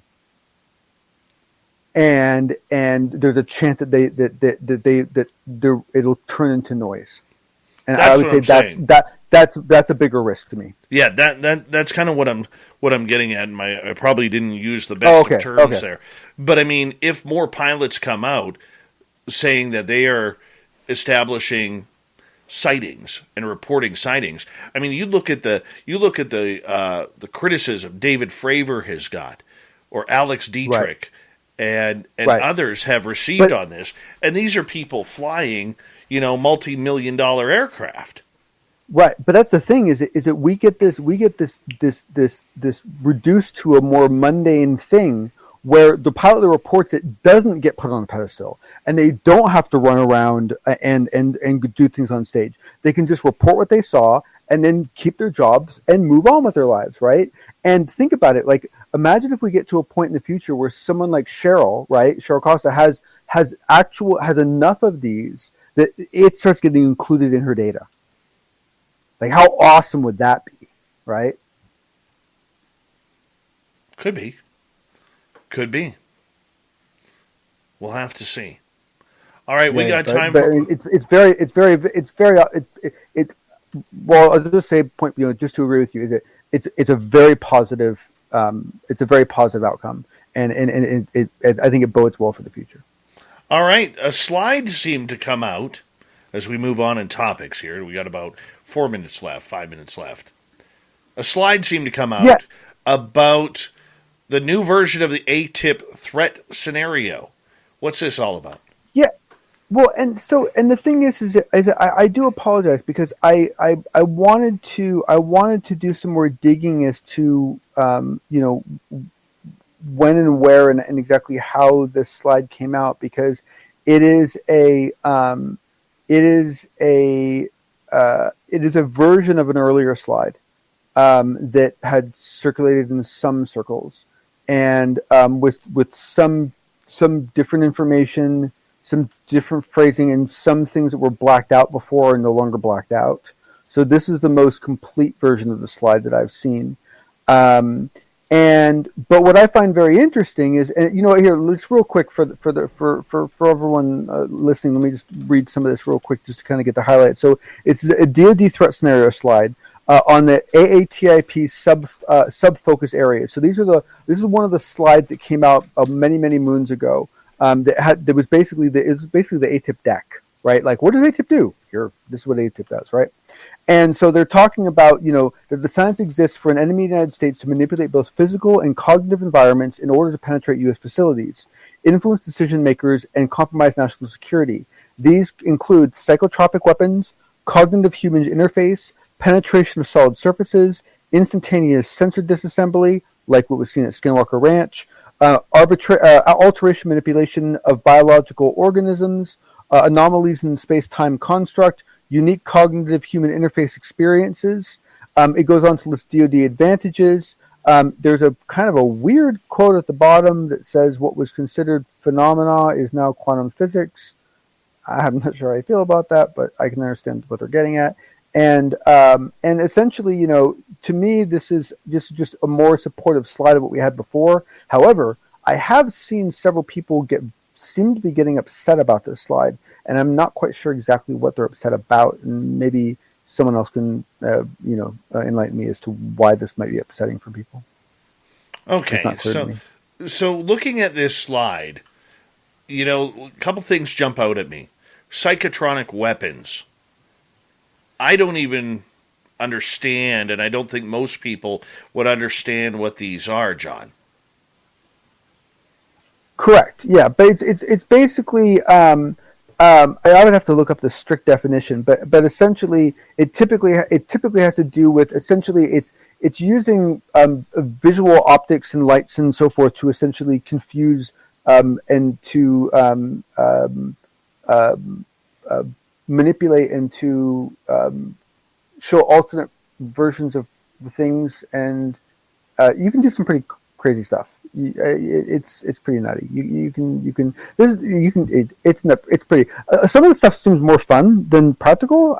But I'm sure they figured out ways to do it.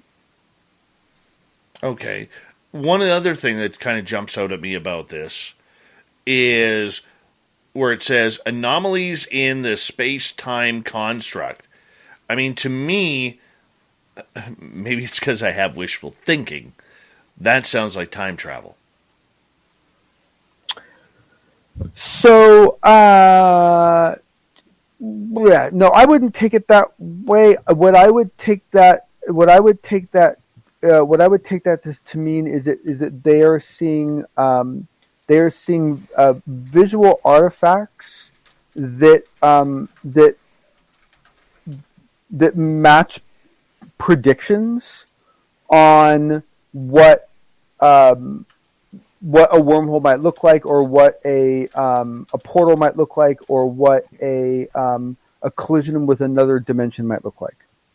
And I would say that's probably a more accurate way of phrasing it, because the thing is that you look at, like, when Dr. Eric Davis saw what he did in IR on Skinwalker Ranch, one of the things he specifically stated was that the geometry that he saw in that object that was in the air looked, he said, I couldn't go measure it, and he goes, but it looked a lot like the math that he had worked on a previous role where he was trying to figure out something similar, and it really caught him off guard. It was surprising for him.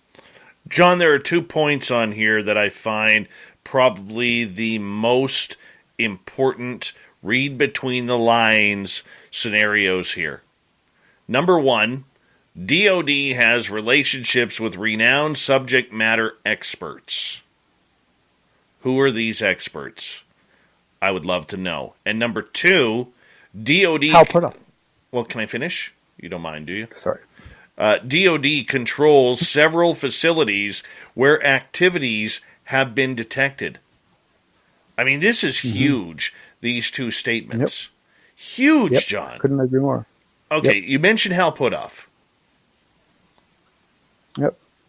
Well, yeah. Because, I mean, the thing is that, I mean, if you look at it, right, I mean, you know, all these experts that they're talking about, you know, these are folks like something like the Jasons, right? Basically, like groups of researchers with different specialties all over the country that they know, you know, hey, I know that if I need someone to look at welding, I'm going to go to that guy that Ross Coulthart interviewed, right? Because he was that Navy, you know, guy that, you know, was doing all the research on welding advancements, right? So you get to know, like, who to go to and who to attach with.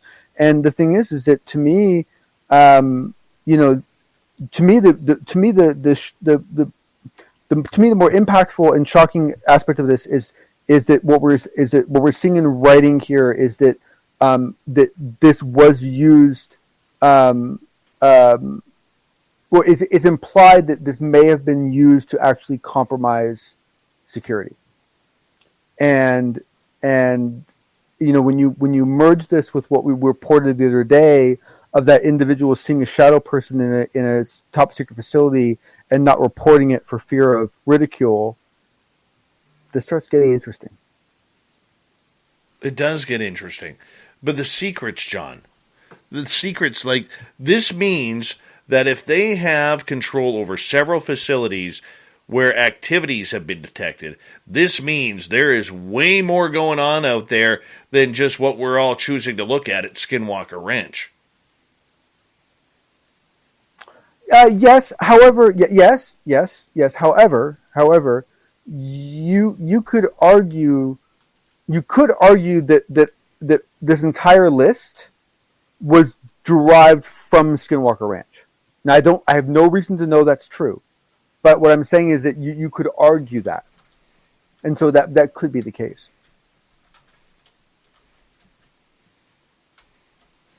Which just means that they're using a special situation to extrapolate to what the big picture might be. So saying because it's happening at Skinwalker, it could also be happening and is likely happening elsewhere. Well, no, I understand that, but the fact that the United States government is working on these facilities wherever they may be, not only in the United States or maybe elsewhere, I mean, we haven't heard this before. Yes, correct. Yeah. I'd like to know if they're hiring. Oh, so do I, dude. So do I. You know, I mean, I just don't get it. John, we will talk to you very, very soon. Thank you, buddy, for another great edition of the Unbiased UFO Report. Let's get over to Shirky Poo's news.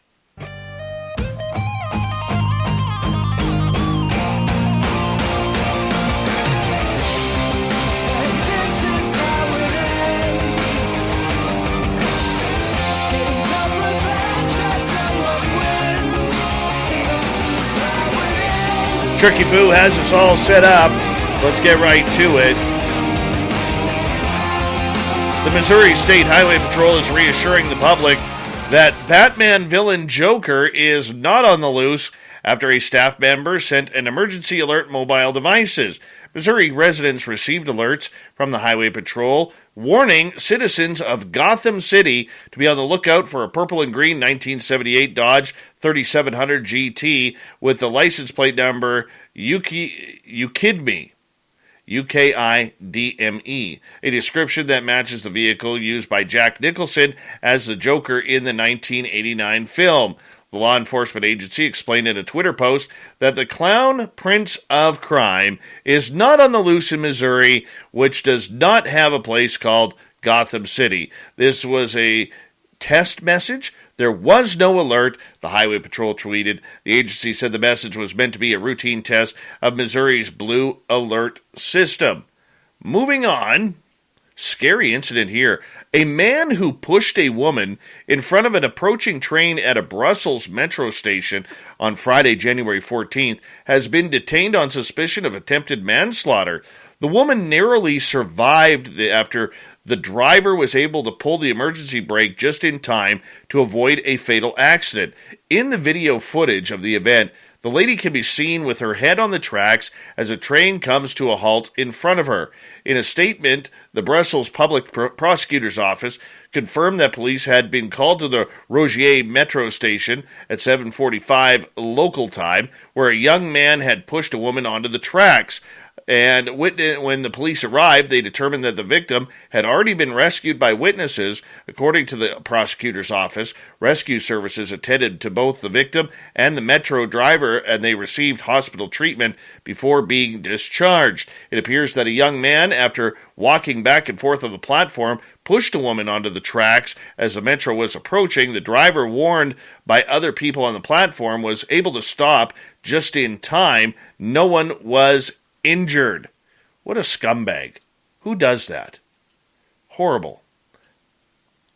Pearl Moss looked out her front window in Bethel Park, Pennsylvania, was instantly worried. A major snowstorm pummeled through the Pittsburgh area and the East Coast over the weekend, dumped nearly a foot of snow in her driveway. I thought, what am I going to do? There is absolutely no way I could get out there and shovel myself, the 74-year-old said.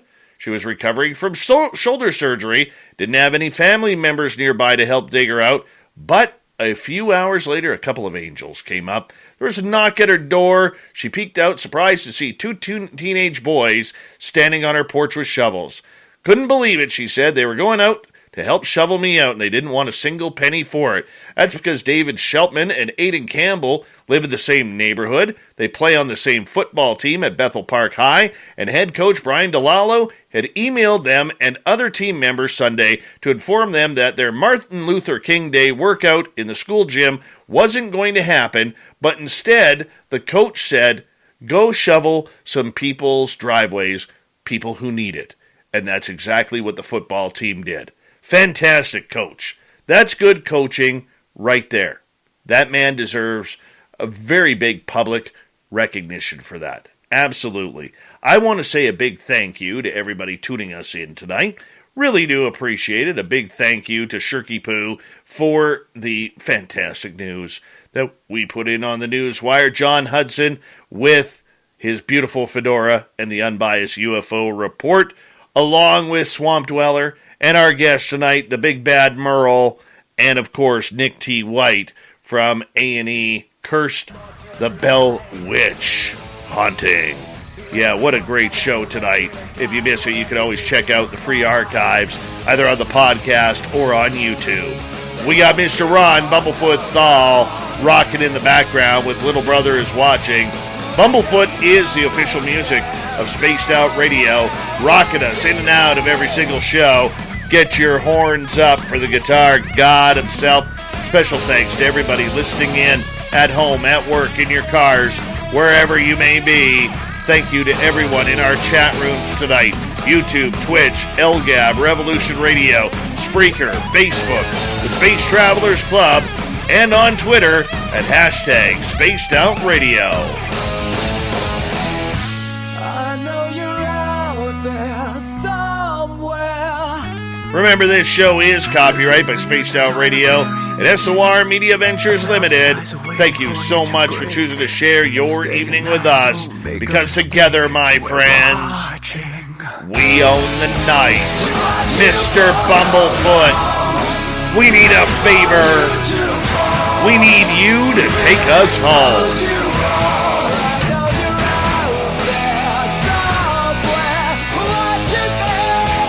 Yes, the Woo train has docked for the night, but soon, my friends, we shall ride again. Your seats are always available. Your tickets never expire. And if you want to bring a friend, we've got room for them too. Good night.